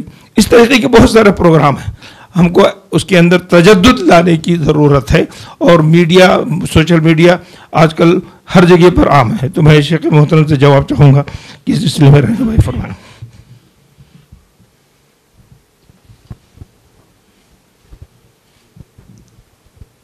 جزاکم اللہ خیراً۔ دیکھیے، جب ہم تسلیم کرتے ہیں کہ یہ میڈیا کا دور ہے تو اس کا مطلب ہم یہ مان رہے ہیں کہ میڈیا کی اہمیت ہے۔ تو میڈیا کی جب اہمیت ہے، تو یہ ایک آلہ ہے جو میرے سامنے رکھا ہوا ہے. یہاں بیٹھ کر میں تلاوت کروں، تقریر کروں، دین کی بات سناؤں یا گانا گاؤں، اس کے استعمال کرنے والے کے اوپر ہے. اسی طرح سے اگر میڈیا ایک اس کی اہمیت ہے تو اس کا استعمال کیسے کیا جا رہا ہے، تو استعمال کرنے کے اوپر ہے. اگر استعمال اس کا مثبت مقصد کے لیے ہو اور ٹھوس قسم کے کوئی پروگرام ہوں تو اس کا فائدہ ہے، اس سے کوئی انکار نہیں کیا جا سکتا. لیکن اگر وہ پروگرام کوئی ٹھوس منصوبے کے تحت بنایا نہ گیا ہو تو بسا اوقات اس کا نقصان ہوتا ہے. اس لیے کہ اس وقت اتنے زیادہ آپشنس ہیں، جو لوگ ناظرین ہیں، دیکھنے والے ہیں ٹی وی پروگرام، 5 سیکنڈ کے لیے اگر کوئی پروگرام ان کو پسند نہ آئے تو چینل بدل دیں گے وہ. تو اس کا مطلب اگر آپ کا پروگرام 5 سیکنڈ کے لیے بھی اس کے معیار سے گرا ہوا ہو تو وہ چینل بدل دے گا، پھر بعد میں آپ کی ساری محنت ضائع چلی جائے گی. تو اس کے لیے بہت منصوبہ بندی کی ضرورت ہے. کون سا پروگرام آپ پیش کرنا چاہتے ہیں، اس کے لیے آپ کے پاس کتنے وسائل ہیں اور ان وسائل کو کس طرح سے آپ استعمال کریں گے. اور اسی طرح سے ایک بہت بڑی رکاوٹ ٹی وی چینلز کے لیے، میڈیا کے لیے، وہ حکومتوں کی طرف سے ہے، عرب ممالک میں بھی اور غیر عرب ممالک میں بھی. بہت ساری جگہوں پر مثبت ٹھوس قسم کے جو پروگرام ہیں اس کی بڑی جلدی اجازت نہیں دی جاتی. وہ بہت مشکل سے اجازت دیتے ہیں، بہت مشکل سے اس پہ آمدہ ہوتے ہیں. تو یہ ایک دوسرا بڑا چیلنج ہوگا کہ آپ کے پاس منصوبہ چاہے کتنا ہی مضبوط کیوں نہ ہو، وہ آپ کو اجازت لینی پڑے گی. تیسری چیز یہ ہے کہ جیسے اب ٹی وی کا پروگرام ہے، اگر آپ ٹی وی کا پروگرام سیٹلائٹ کے ذریعے سے دکھانا چاہتے ہیں تو آفکام کی کچھ خاص شرائط ہیں، اور وہ شرائط یعنی میڈیا ریگولیٹری باڈی، ان کی اپنی کچھ شرائط ہیں. ان شرائط سے وہ پروگرام اگر ٹکرانے والا ہو تو آپ کو ہو سکتا ہے کہ ایک پروگرام کے بعد ہزاروں ڈالر کا فائن لگا دیں وہ، اور پھر اس کے بعد شاید آپ اٹھ بھی نہیں سکیں گے. تو اس کے اندر بھی یہ دیکھنے کی ضرورت ہوتی ہے کہ کیا آپ کے لیمیٹیشنز ہیں، کون سی چیز آپ کس انداز سے پیش کریں گے تو وہ قابل قبول ہے، اور کون سے اس کے حدود ہیں. جیسے ابھی آپ سن رہے تھے ایڈوکیٹ صاحب سے کہ یہاں کے جیسے قوانین ہیں، اسی طرح میڈیا میں پیش کرنے کے، خاص طور پر جب سیٹلائٹ پر آپ کا پروگرام چل رہا ہو تو کون سی چیز آپ کیسے پیش کریں. یہ بے شک فریڈم آف ایکسپریشن کا دور ہے، مگر فریڈم آف ایکسپریشن جب تک آپ ان کی مرضی کی بات کریں گے، اور اگر آپ ان کی مرضی کی بات نہ کریں تو فریڈم آف ایکسپریشن کا دائرہ ختم ہو جاتا ہے وہاں پر. اور پھر اس کے بعد میں جو آپ کے خلاف جو سزائیں ہیں یا جرمانہ ہے، کہ بعض اوقات یہاں کے ایک بہت ہی اہم پروگرام میں، بڑا مشہور ٹی وی پروگرام دینی، اس سے زیادہ مقبول شاید کوئی اور ٹی وی چینل ماضی قریب میں یا نہیں ہوا. تو اتنے مشہور پروگرام میں جس کے بیک وقت 3 سیٹلائٹ ٹی وی چینل پر اس کے پروگرام چل رہے تھے، یعنی دنیا کا اکثر حصہ کور کیا جا رہا تھا، اس میں ایک نامی گرامی عالم دین یہاں کے کتاب التوحید پڑھا رہے تھے، یعنی پروگرام میں وہ پڑھاتے ہوئے انہوں نے سحر، جادو کے بارے میں ایک بات کی. اب بات تو وہ ٹی وی پروگرام پر کی ہے، لیکن نشر تو پوری دنیا میں ہو گیا. وہ اس کے بعد میں وہ ٹی وی چینل کو بند کرنے کی کوشش کی گئی اس بات کی، یعنی اس جملے کی وجہ سے جو انہوں نے دوران درس وہ کہہ دیا تھا. اس میں مجھ سے پوچھا گیا، میں نے اس کو سمجھانے کی کوشش کی کہ وہ صاحب جو بات کر رہے تھے، جس ماحول میں کر رہے تھے وغیرہ وغیرہ، لیکن آفکام کے اتنی سخت شرائط ہوتی ہیں کہ آپ چاہے کیے کہیں بھی ہوں، لیکن آپ کا پروگرام نشر کیا گیا دوسری جگہوں پر تو وہ سب کے سب آپ جو ہے اس کے ذمہ دار ہوں گے جہاں پر بھی نشر کیا گیا. اب اس لیے ہمارے بہت ہی احترام کے ساتھ بعض اوقات علماء کرام یہ نہیں سمجھتے کہ وہ کون سا جملہ کس طرح سے آپ کہیں تو قابل قبول ہوگا. مثال کے طور پہ آپ کہہ رہے ہیں یا اللہ مجاہدین کی مدد کر، قانونی طور پہ جرم ہو گیا. اب آپ کہیں کہ یا اللہ تحریک آزادی کے لیے کام کرنے والوں کی مدد کر، قانونی طور پہ جائز ہو گیا، کیونکہ تحریک آزادی یہ ہر ایک کا حق ہے، یہ جائز ہے. ایک ہی جملہ، مطلب ایک ہی ہے، الفاظ کے بدلنے سے مجاہد کا لفظ استعمال کر کے دعا کریں، جرم ہو گیا. اور اگر آپ تحریک آزادی کے لیے کوشش کرنے والوں کی مدد کر، یہ جائز ہو گیا. اب مقرر کو اگر یہ فرق نہ معلوم ہو تو وہ ٹی وی چینل بند کروا دے گا. تو اس لیے یہ بہت نازک مسئلہ ہے. اس کے لیے بعض ٹی وی چینل جلدی علماء کو اجازت کیوں نہیں دیتے اور لائیو پروگرام کے لیے اور بھی جلدی تیار نہیں ہوتے؟ کہیں ایسا بے احتیاطی میں یا جذباتی طور پر کوئی ایسا جملہ نکل جائے جو بعد میں مصیبت کھڑی کر سکتا ہو.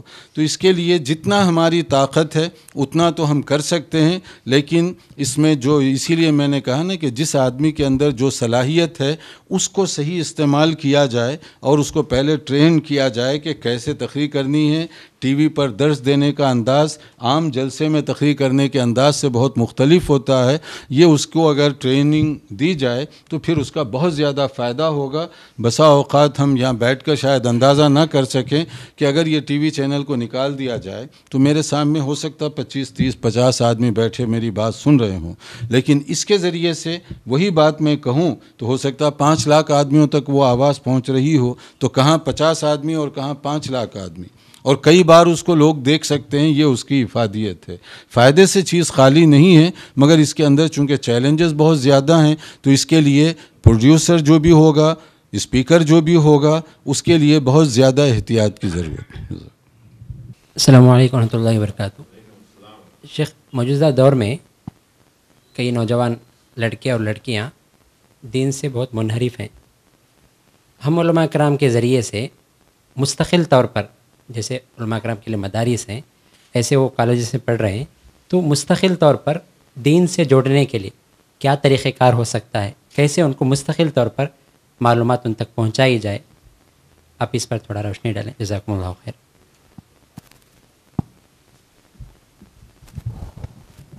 ماشاء اللہ، یہ بہت اہم سوال ہے.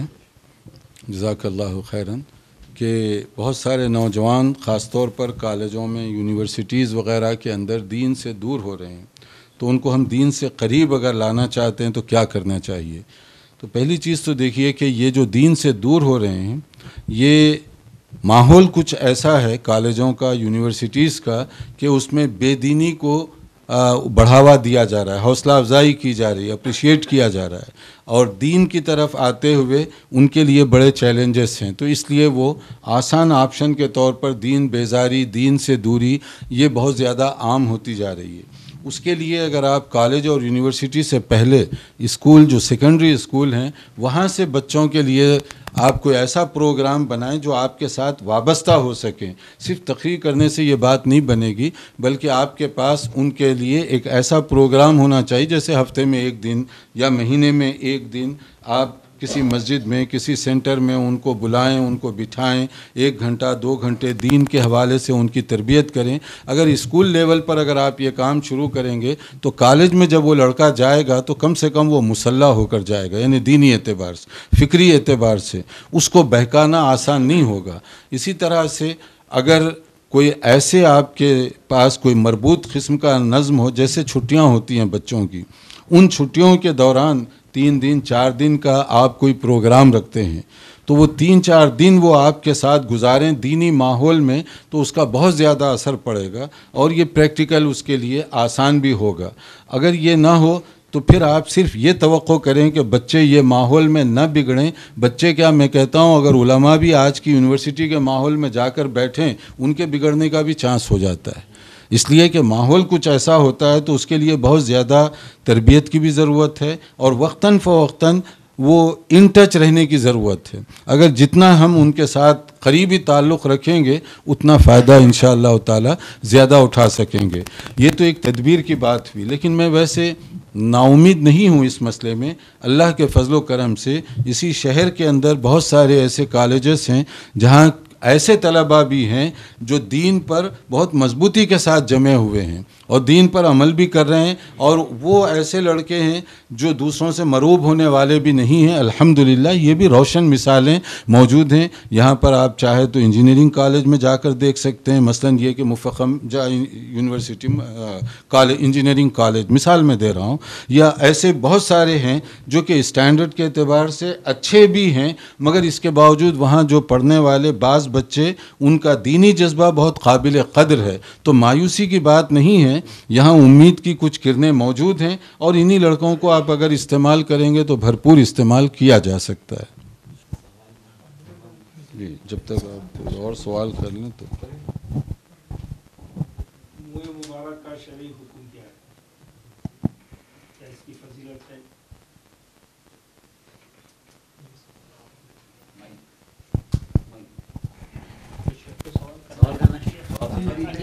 دیکھیے، اس میں جو سوال کیا گیا تفصیلی سوال ہے کہ اگر سعودی عرب وغیرہ کے کوئی علماء کسی مسئلے میں رائے دیتے ہیں یا فتویٰ دیتے ہیں تو کیا انڈیا کے علماء وہ رائے کے پابند ہوں گے یا اس کے علاوہ بھی کوئی رائے دے سکتے ہیں؟ دیکھیے، فتوے کی مختلف شکلیں ہیں، جیسے میں نے بتایا کچھ مسائل ہیں جس کا عبادات سے تعلق ہے، اس کا مقام سے کوئی فرق نہیں پڑتا، آپ سعودی عرب ہوں، امریکہ ہوں، انگلستان ہوں، فجر کی 2 سنت ہے تو 2 ہی سنت ہے۔ یہ نہیں ہو سکتا ہے کہ کوئی افریقہ میں ہو تو 3 سنت ہے، امریکہ میں ہو تو اس کی سنت 2 ہو جائے گی، وہ 2 ہی سنت رہے گی۔ تو عبادات وغیرہ کا مسئلہ، وضو کا طریقہ، صوم وغیرہ وغیرہ، جو یہ چیزیں ہیں یہ ہر جگہ ایک جیسی ہوں گی، لیکن بعض جگہ پر اس کی جو بعض جزئی تفصیلات ہیں، جیسے میں نے کہا کہ مارکیٹنگ کے اصول یہ ہر جگہ کے الگ ہو سکتے ہیں۔ وہاں کی مارکیٹ میں کچھ قوانین ایسے ہیں جو حکومتی سطح پر آپ کے لیے سہولت فراہم کی گئی ہے، اور سعودی عرب میں چونکہ حکومت کی نگرانی میں ہے تو وہاں کی مارکیٹ میں، چائنا کی مارکیٹ میں بہت زیادہ فرق ہوگا۔ تو وہاں کی مارکیٹ میں جو قانون بنایا گیا ہے وہی اگر چائنا میں نافذ کریں گے تو غلط ہو جائے گا۔ تو بعض معاملات ایسے ہیں جو ہر جگہ مختلف ہو سکتے ہیں۔ تو ان چیزوں میں سعودی علماء ہوں یا کوئی اور جگہ کے علماء ہوں، ان کے ایک ہی وقت میں ایک سے زیادہ فتوے ہو سکتے ہیں، لیکن غلطی ہے ان لوگوں کی جو ہر فتویٰ ہر جگہ نقل کر دیتے ہیں۔ یہ بات درست نہیں ہے، کیونکہ وہ اپنے حالات کو بہتر سمجھتے ہیں، اس کے مطابق وہ فتویٰ دے رہے ہیں، لیکن کسی اور جگہ کے حالات کچھ اور ہو سکتے ہیں تو وہاں پر یہ فتویٰ اور انداز سے بھی دیا جا سکتا ہے۔ مثلا میں نام لیے بغیر، یہاں سوال میں تو نام ذکر کیا گیا، میں نام لیے بغیر کہتا ہوں، بعض ممالک ایسے ہیں جہاں کوئی آدمی 5 وقت مسجد میں جا کر نماز پڑھے تو بلیک لسٹڈ ہو جائے گا کہ کیوں یہ 5 وقت مسجد میں جا کر پڑھ رہے ہیں، اور کچھ ایسی جگہ ہے جہاں نماز نہ پڑھی جائے تو پولیس آ جائے گی کہ کیوں نہیں نماز پڑھ رہے ہیں۔ تو اب دیکھیے دونوں جگہ فرق ہو گیا نا، کہ ایک جگہ 5 وقت کوئی نماز کے لیے جا رہا ہے تو پولیس جو ہے پیچھے پڑی ہوئی ہے کہ یہ کیوں بار بار نماز کے لیے جا رہا ہے، کیوں مسجد کا پابند بن رہا ہے وغیرہ وغیرہ۔ تو یہی وہ چیزیں ہیں جو سمجھنے کی ہیں۔ تو اس لیے ایک عالم کا یا ایک ملک کا فتویٰ ساری دنیا کے لیے نافذ العمل ہو، اس طرح کا نہیں ہے، اور نہ ہم کسی کے تقلید کرنے کے پابند ہیں کہ ایک عالم نے چاہے وہ کتنے ہی مخلص اور بڑے عالم ہوں، ایک فتویٰ کسی مسئلے میں دیا ہو تو ساری دنیا اس کی پابند ہو جائے، یہ چیز ایسی بھی نہیں ہے۔ کیا ہوتا ہے جو فتوے الگ الگ مقامات پہ دیے جا رہے ہیں تو کیا اس کو کتابی شکل دے کر قید کیا جا رہا اور پھر لوگ پڑھ رہے ہیں مختلف الگ الگ مقامات پہ، وہ کیسا درست؟ دیکھیے بہت سارے فتوے جو ہوتا ہے آؤٹ آف دی کنٹیکسٹ نقل کیے جاتے ہیں، تو اگر آپ پس منظر کے بغیر وہ فتویٰ نقل کریں گے تو اس سے غلط نتیجہ بھی نکالا جا سکتا ہے۔ اس لیے بہت سے علماء، مثلا سعودی عرب کا ذکر آیا، چاند کے مسئلے میں وہاں کے کچھ علماء سے پوچھا گیا تو شیخ بن باز رحمۃ اللہ علیہ اور اس کے بعد بہت سارے علماء نے یہ کہا، ہم کب کہتے ہیں کہ تم ہماری روایت کو فالو کرو؟ کیا تمہاری پاس روایت نہیں ہے؟ یہ سعودی عرب کے مفتی اعظم علامہ شیخ بن باز رحمۃ اللہ علیہ کے الفاظ ہیں کہ ہم کب کہتے ہیں کہ ہمارے فتوے کو تم اس طرح فالو کرو چاند کے مسئلے میں؟ اگر تمہارا رویت ہلال وغیرہ کا سسٹم ہے تو اس پر تمہاری نظر ہونی چاہیے۔ اب وہاں کے مفتی تو یہ کہہ رہے ہیں کہ تم اپنی مقامی جو حالات ہیں ان کو پیش نظر رکھ کر فیصلہ کرو۔ ہم خواہ کے ان کے فتوے کو ان کی رویت کو نقل کر رہے ہیں اور پھر کہہ رہے ہیں کہ سعودی عرب میں چاند نظر آیا، پوری دنیا میں عید ہونی چاہیے یا پوری دنیا میں روزہ شروع ہونا چاہیے۔ وہاں کے علماء کہہ رہے ہیں اپنے ملک کی طرف دیکھو تم۔ تو مطلب یہ ہے کہ بعض اوقات یہ جو نقل کرنے والے ہیں یہ نقل آؤٹ آف دی کنٹیکسٹ یعنی اس کے پس منظر کو ہٹا کر نقل کرتے ہیں، جس سے یہ گڑبڑ ہو رہی ہے۔ دور حاضر میں خواتین کا دعوتی کردار کس طرح ہونا چاہیے؟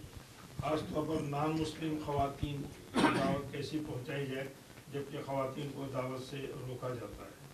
اس سلسلے میں آپ خواتین کے حدود کہاں ہیں، کیا حد متعین کرنی چاہیے؟ ماشاء اللہ، دیکھیے خواتین کا دور حاضر میں ہو یا ماضی میں ہو، دعوت و تبلیغ اور تعلیم اس میدان میں بہت گراں قدر ان کی خدمات ہیں۔ اس لیے یہ کہنا کہ عورتیں صرف گھر میں ہی بیٹھی رہیں یہ چیز فکر اسلامی کے بھی خلاف ہے، مزاج کے بھی خلاف ہے۔ ام المؤمنین عائشہ رضی اللہ عنہا کو آپ دیکھیے کہ کتنے ایسے فتاویٰ ہیں، کتنے ایسے فقہی مسائل ہیں جو ان کے ذریعے سے امت تک پہنچے، اور بہت سارے بڑے بڑے کبار صحابہ یہ کہتے ہیں کہ بہت سے مسائل میں ہم عموماً ام المؤمنین سے پوچھا کرتے تھے۔ تو اس کا معنی کیا ہوا؟ علم، نشر و اشاعت، دعوت دین، یہ ساری عورتوں کی بھی ذمہ داری ہے جیسے مردوں کی ہے، لیکن اپنے اپنے دائرے میں رہتے ہوئے اپنی اپنی جو ضروریات ہیں اس کو سامنے رکھتے ہوئے۔ اور اس وقت بھی الحمدللہ کچھ ایسی خواتین ہیں جو اسلامی آداب کا خیال رکھتے ہوئے بہت سارا دین کا وہ کام کر رہی ہیں، اور اللہ تعالیٰ نے ان سے بہت سا کام لیا، قرآن کے علم کو پھیلانے میں، حدیث کو پھیلانے میں، دعوت و تبلیغ کے میدان میں مختلف قسم کی خواتین کا جو کردار ہے بہت نمایاں کردار ہے وہ۔ تو اس لیے یہ نہیں کہا جا سکتا کہ یہ جو تعلیم کا شعبہ ہے یا تربیت کا شعبہ ہے یا دعوت و تبلیغ کا شعبہ ہے خواتین اس میں حصہ نہ لیں، یہ غلط بات ہوگی۔ خواتین وہ ہماری زندگی کا ایک لازمی حصہ ہیں، اور بہت سے ایشوز ایسے ہیں جو ایک خاتون جو دین کو سمجھنے والی ہو شاید وہ بہتر کردار ادا کر سکے وہاں پر مرد کے مقابلے میں۔ تو اس لیے ہر جگہ جو ہے مرد دین کی دعوت دے، دین کا کام کرے، ایسا عام طور پر ہو نہیں سکتا۔ بہت ساری جگہوں پر مثلا میں بتاتا ہوں کہ کچھ ایسی خواتین ہیں جو ڈاکٹر، لیڈی ڈاکٹر ہیں، تو جس کو آپ جنرل پریکٹس وغیرہ جو کرنے والی خواتین ہیں، کچھ ایسی عورتیں ہیں جو عورتوں کی جو بیماریاں ہیں جیسے اسٹریس ہے، ڈپریشن ہے وغیرہ وغیرہ، تو اس میں انہوں نے ان کی ایسے انداز سے تربیت کی، حالانکہ وہ آئے ان کی کلینک اور سرجری کو، لیکن وہ جانتی تھیں کہ اس کی بیماری یہ نہیں ہے۔ اب وہ ان کو بتا رہی ہیں کہ تم اتنی مرتبہ سبحان اللہ کہہ لو، اتنی مرتبہ الحمدللہ کہہ لو، اور یہ قرآن روزانہ تم پڑھ لیا کرو، یہ تمہارا علاج ہے، ٹیبلٹ میں چاہوں تو لکھ سکتی ہوں، لیکن تمہیں ٹیبلٹ کی کوئی بیماری نہیں ہے۔ تو ایسی بہت سی خواتین ہیں جو اپنی کلینک میں بیٹھ کر، اپنی سرجری میں بیٹھ کر بھی ان کی درست رہنمائی کر رہی ہیں دینی طور پر، اور اسی طرح سے بہت سے فیملی مسائل ہوتے ہیں جو وہ ان کو سمجھا کر جو ہے ہونے والی طلاق یا سپریشن یا علیحدگی وغیرہ وہ ساری چیزوں کو سالو کر رہی ہیں۔ تو خواتین اگر دین کو سمجھیں تو بہت زیادہ دین کا وہ کام کر سکتی ہیں، اور اس وقت کر رہی ہیں۔ اس وقت بہت سے آپ دیکھیں یورپ وغیرہ کے اندر ایسی خواتین ہیں جو دین کو سمجھنے والی ہیں، اور اس کے ذریعے سے کتنا دین کا کام ہو رہا ہے الحمدللہ، مگر ہر چیز کے اپنے حدود اور لیمٹس ہیں۔ ابھی آپ جیسے تمام علماء کی جو تعریف بیان کی الحمدللہ، کچھ لوگ ایسے ہیں جو اس دور کے لوگوں کو ایکسیپٹ ہی نہیں کرتے، مانتے نہیں، جیسے مثال کے طور پہ افضل محمد صاحب ہے رحمۃ اللہ، ان کی خبر کو نور سے بھر دے، سرور صاحب ہے اللہ ان کی خبر کو نور سے بھر دے، ہمارے جو ہے عمر مودی یہ میری پٹم کے جو چلے روڑے میں کام کرتے تھے، ویسے جو شریف غالی یمانی ہے، عبد القادر صاحب ہے، اس طرح سے بہت ہے۔ یہ جو سب کے سب غیر عالم ہے، کوئی عالم نہیں، لیکن ان کے دور میں جو سلفیت کا منہج کا جو کام ہوا آج رتی برابر کام باقی، تو اس کی وجہ کیا ہے؟ میں آپ سے تھوڑا سا اس کا روشنی ڈالنا آپ لوگ چاہتا ہوں۔ ماشاء اللہ آپ کے جذبات بہت اچھے ہیں کہ اس وقت دین کا جو کام ہوا اب وہ کام نہیں ہو رہا ہے، مگر یہ جو نتیجہ ہے اس سے میں اتفاق نہیں کروں گا۔ وہ اس لیے اتفاق نہیں کروں گا کہ بلا شک و شبہ انہوں نے بیج بوئے، توحید کے، سنت کے بیج بوئے، اور اب تناور درخت بنا ہے۔ یہ میں نہیں کہہ سکتا کہ اس وقت فائدہ نہیں ہو رہا، بہت فائدہ ہو رہا۔ میرے بچپن میں حیدرآباد میں اس طرح کی مسجدیں 6 یا 7 تھیں جو اہل حدیث جماعت کی یا وہ اس طرح کی بات کیا کرتے تھے، اور اب 200 سے زیادہ مسجدیں اسی شہر میں ہیں۔ تو کام ہوا کہ نہیں ہوا؟ تو کام ہو رہا ہے۔ اس لیے یہ نہیں کہہ سکتے ہم کہ اس وقت شاید کام نہیں ہو رہا ہے، اللہ کا فضل ہے، کام ہو رہا ہے۔ اسی طرح سے اس شہر کے اندر قرآن و سنت کی بات کرنے والے کتنے ادارے تھے، اب آپ چلے جائیے یہاں پر کتنے ادارے آپ کو ملیں گے۔ جامعۃ المفلحات میں عورتیں جو لڑکیاں پڑھ رہی ہیں، جس کا ابھی سوال کیا گیا، تقریباً یہ کرونا کے قریب 900 لڑکیاں زیر تعلیم تھی وہاں پر، 900 لڑکیاں، اور کئی اضلاع کی لڑکیاں اس وقت بھی ہیں۔ یہ حالات کے باوجود 500 سے زیادہ لڑکیاں وہاں پر پڑھ رہی ہیں۔ اور آج جو سند فراغت لیں وہ کتنی زیادہ لڑکیاں لیں، کوئی جھارکھنڈ کی ہے، کوئی یو پی کی ہے، کوئی ایم پی کی ہے، کوئی کہاں کی ہے، یہ لڑکیاں تو اب یہ عالمات بن کر یہاں سے نکل رہی ہیں۔ تو حیدرآباد کو الحمدللہ اس پر خوشی کا اظہار کرنا چاہیے کہ یہاں پر اتنی لڑکیوں کی تعلیم کا انتظام ہو رہا ہے، تربیت کا انتظام ہو رہا ہے، ان کے لیے یہاں پر ساری سہولتیں فراہم کی جا رہی ہیں. اس طرح اور بھی بہت سارے ادارے ہیں. میں تو ایک مثال دے رہا ہوں کہ آج مجھے اس میں شرکت کا موقع ملا. تو نا امیدی کی کوئی بات نہیں. الحمدللہ حیدرآباد میں اس طرح کے کام کرنے والے اللہ کا شکر ہے کہ بہت اچھی انداز سے موجود ہیں، اور اگر اسی طرح حکمت کے ساتھ کام کریں تو شاید اور زیادہ اس میں ترقی ہو. السلام علیکم ورحمۃ اللہ وبرکاتہ. شیخ ایک سوال بہت ضروری ہے.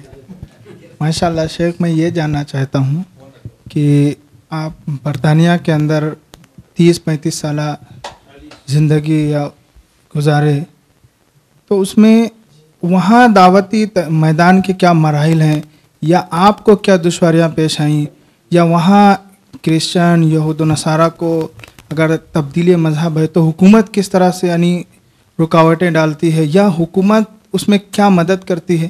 یہ وہاں کے حالات کے حساب سے اگر تھوڑی چیزیں رہنمائی کر دیں ہماری، یعنی ہم آپ کے تجربات سیکھنا چاہتے ہیں. یہ ہمارا سوال کا اصل مقصد ہے. جزاکم اللہ خیراً. دیکھیے کہ یہ پریکٹیکل سوال ہے کہ برطانیہ میں کیا دشواریاں ہیں.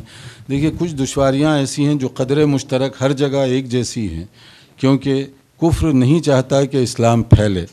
جب بھی اسلام پھیلے گا تو وہ اس کی ٹانگیں کھینچنے کی کوشش کرے گا. البتہ کھینچنے کا انداز اپنا اپنا ہوتا ہے.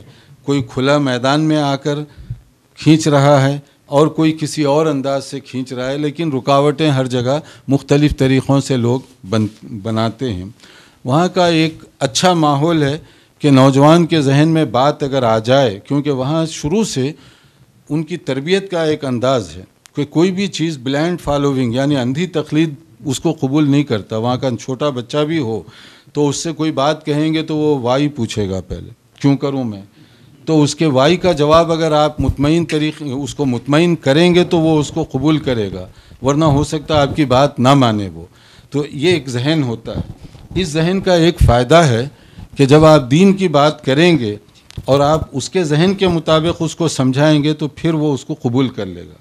اس کے سامنے یہ رکاوٹ نہیں ہوتی جو یہاں پر ہے کہ فیملی مخالف ہو جائے گی، مار کٹائی کریں گے. یہ کم سے کم وہاں عام طور پر اس طرح نہیں ہوتا. وہاں باپ کو معلوم ہو کہ آپ کا بیٹا مسلمان ہوگا، سو واٹ کہے گا، وہ ہو گیا، اس کو پسند ہے تو کرنے دو. تو اس طرح کی مخالفت والا نہیں ہوگا. وہ نہ بھی پسند کرے لیکن مخالفت اور یہ جو بہت نچلی حرکتیں ہیں یہ نہیں کرے گا.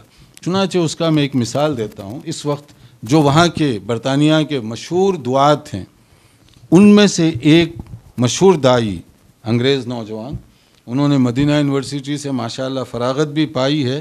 ابھی بھی ان کے پیرنٹس غیر مسلم ہیں، کرسچن، اور ان کی وجہ سے کتنے لوگ دائرہ اسلام میں داخل ہوئے. اللہ کی شان ہے کہ جس کے چاہے جو چاہے توفیق دے دے. تو وہ مسلمان ہے بیٹا، آنا جانا سب کچھ ہے، لیکن وہ مسلمان نہیں ہوئے ان کے والدین، مگر اسی بچے کی وجہ سے کتنے لوگ مسلمان ہوئے. تو یہ الحمدللہ اس طرح کی چیزیں وہاں پر ہیں. البتہ جو رکاوٹیں ہیں تھوڑی سی ایک دوسرے انداز کی وہاں پر رکاوٹیں ہیں. قانونی طور پر تو یہ مسئلہ اتنا پیچیدہ نہیں کہ وہ اگر کہتے ہیں کہ آپ کوئی مرضی سے مسلمان ہو رہا ہے تو ہونے دو. وہ کہتے ہیں کہ تم ایک کو مانو، تین کو مانو، نہ مانو، یہ تمہارا مسئلہ ہے، ہم اس میں دخل نہیں دیں گے. البتہ حکومتی قوانین جو ہیں ان پر آپ کو ہر ایک کو عمل کرنا ہوگا. تو الحمدللہ مختلف مساجد میں نو مسلموں کی تعداد وہ بڑھتی جا رہی ہے، اور مختلف مساجد میں ان کے لیے خصوصی پروگرام بھی رکھے جاتے ہیں تاکہ وہ ان ٹچ رہیں. یہ نہیں کہ کلمہ پڑھا دیے اور چھوڑ دیے پھر اس کے بعد ان کو وہ اسی آپ آگ میں جھونک رہے ہیں، بلکہ ان کو اپنے ساتھ مربوط کرنے کے لیے وہ بندھائے رکھتے ہیں کہ اس مرکز میں آئیں، اس مسجد میں آئیں، ہفتے میں 1 دن 2 دن جو ان کے طریقہ کار ہے، تو اس سے بڑا فائدہ ہو رہے ہیں. السلام علیکم ورحمۃ اللہ وبرکاتہ. ماشاء اللہ. یہ ہمارے فیلڈ ورک کرنے والے دعوتی میدان کے تقریباً 8 سال 10 سال سے، اور انگریزی تیلگو زبان میں کام کرنے والے نوجوان ہیں. ایک ایک کر کے، ایک ایک دو دو کر کے جو ہے دوسرے فکر سے وابستہ ہو رہے وہ لوگ. ان لوگوں کو رات رات بھر بٹھا کے سمجھانا پڑ رہا، اور جس سے وہ لوگ لے جا کر بات کروا رہے ہیں وہ لوگ بھی منجھے ہوئے ہیں. اور ابھی جس کا آپ تذکرہ کرے دوران خطاب، وہی فکر کہ اپنے جسم پر نافذ نہیں کر سک رہے ہیں، لیکن دنیا میں، ملک میں، زمین پر، آبادی پہ نافذ کرنا چاہتے ہیں. تو اس کے لیے مختلف علماء سے بات بھی کروائے، اس کے بعد بھی وہ لوگ مطمئن نہیں ہوئے، اور پھر ابھی باقی رہ گئے ان کے باتیں. تو علماء کے پاس بھی وقت رہنا پڑتا ہے اس کے لیے.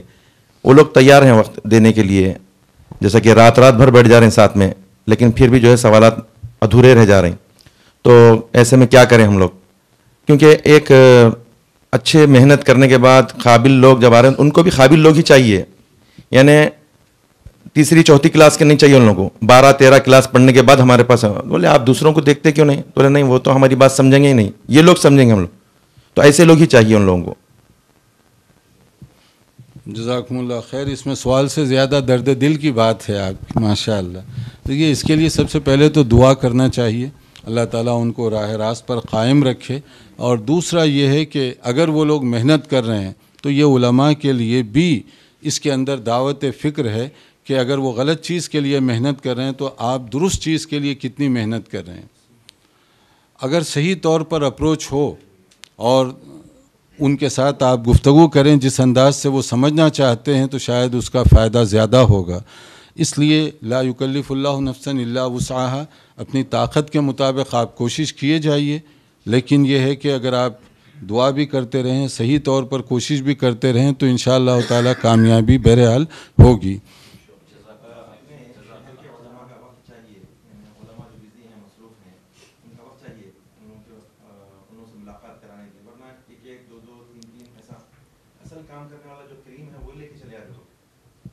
تو دیکھیے اس کے لیے تو میں نے جیسے بات کی کہ علماء سے زیادہ کچھ لوگ یہ صلاحیت رکھتے ہیں.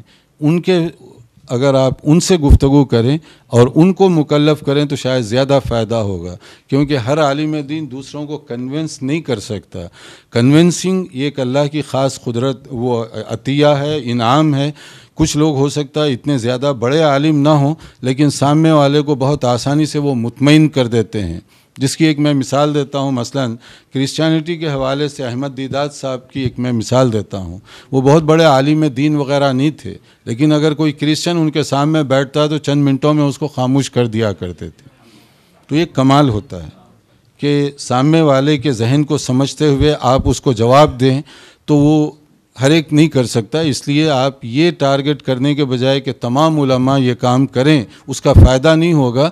کچھ علماء جو یہ قابل ہوں اور جو اگلے کی بات سن کر اس کو تشفی بخش جواب دے سکتے ہوں، ان کو آپ ٹارگٹ کریں، ان کا ٹائم لینے کی آپ کوشش کیجیے. اچھا باقی رہے گا.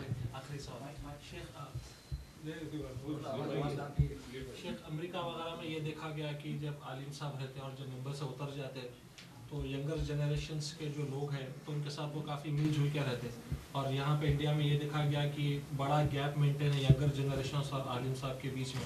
اور عالم صاحب یعنی سوال کا جبھی جواب دیتے ہیں جب ان سے رجوع کیا جائے، برعکس اس کے کہ عالم صاحب خود اگر آدمی سے مل کے پوچھے کہ کیسے ہے کیا ہے اور وہ گیپ ختم کرے تو وہ کیسا رہے گا. ماشاء اللہ. یہ ڈاکٹر ذکی صاحب ہیں، شکاگو میں ہی رہتے ہیں.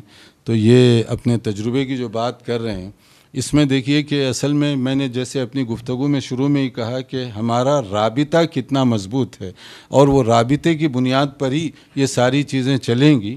تو اگر ہمارا رابطہ اپنے عوام کے ساتھ، لوکل لوگوں کے ساتھ زیادہ مضبوط ہوگا تو یہ ساری چیزیں چلی جائیں گی. جو آپ کہہ رہے ہیں اصل میں مغربی دنیا کا اپنا ایک ماحول ہے.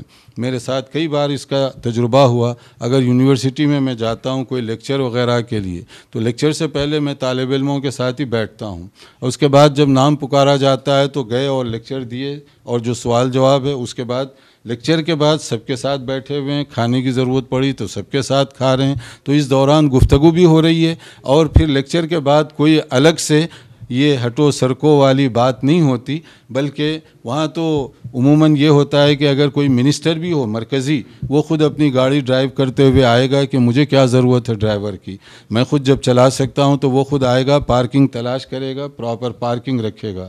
اور ایک دلچسپ چیز ہے کہ وہاں جتنا بڑا ذمہ دار ہے، آپ نے بھی دیکھا ہوگا کہ وہ ڈرائیونگ دوسروں کے مقابلے میں زیادہ احتیاط سے کرتا ہے کہ میں ذمہ دار ہوتے ہوئے اگر معمولی بھی غلطی کر دوں گا تو اخبار میں آ جائے گا۔ تو یہ بہت بڑی توہین ہے کہ اتنا بڑا ذمہ دار ہے اور ڈرائیونگ کے رول توڑ دیا، تو دوسروں کے لیے تم کیا کرو گے؟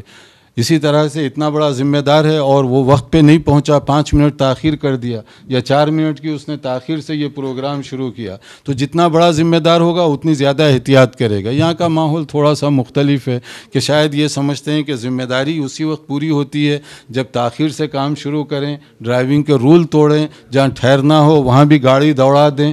تو یہ آپ تو دیکھ ہی چکے ہیں کہ یہاں اور وہاں کے یہ ماحول الگ الگ ہے۔ میں یہ تو نہیں کہتا کہ اب سارے علماء اپنے پروٹوکول وغیرہ جو ہے اس کو ختم کریں، لیکن کم سے کم کرنا چاہیے کہ اس میں دیکھیے نبی صلی اللہ علیہ وسلم کی جو سنت ہے کہ آپ کی مسجد میں جب آپ تشریف فرما ہوتے کبھی کبھی نیا آنے والا پوچھا کرتا تھا کہ اس میں نبی کون ہے، کیونکہ آپ کی سٹنگ الگ ایسے نہیں ہوتی تھی، سب کے ساتھ ہی مل کر بیٹھتے اور سب کے ساتھ آپ کی مجلس ہوا کرتی تھی، تو پوچھنا پڑتا تھا۔ تو ہمیں بھی چاہیے کہ علماء کرام کو بھی جہاں ضرورت نہیں ہے بلا وجہ کہ اس میں پروٹوکول وغیرہ یہ چیز نہ ہو، لوگوں سے جتنا ملیں گے اس کا اتنا فائدہ ہوگا۔ جزاکم اللہ خیر۔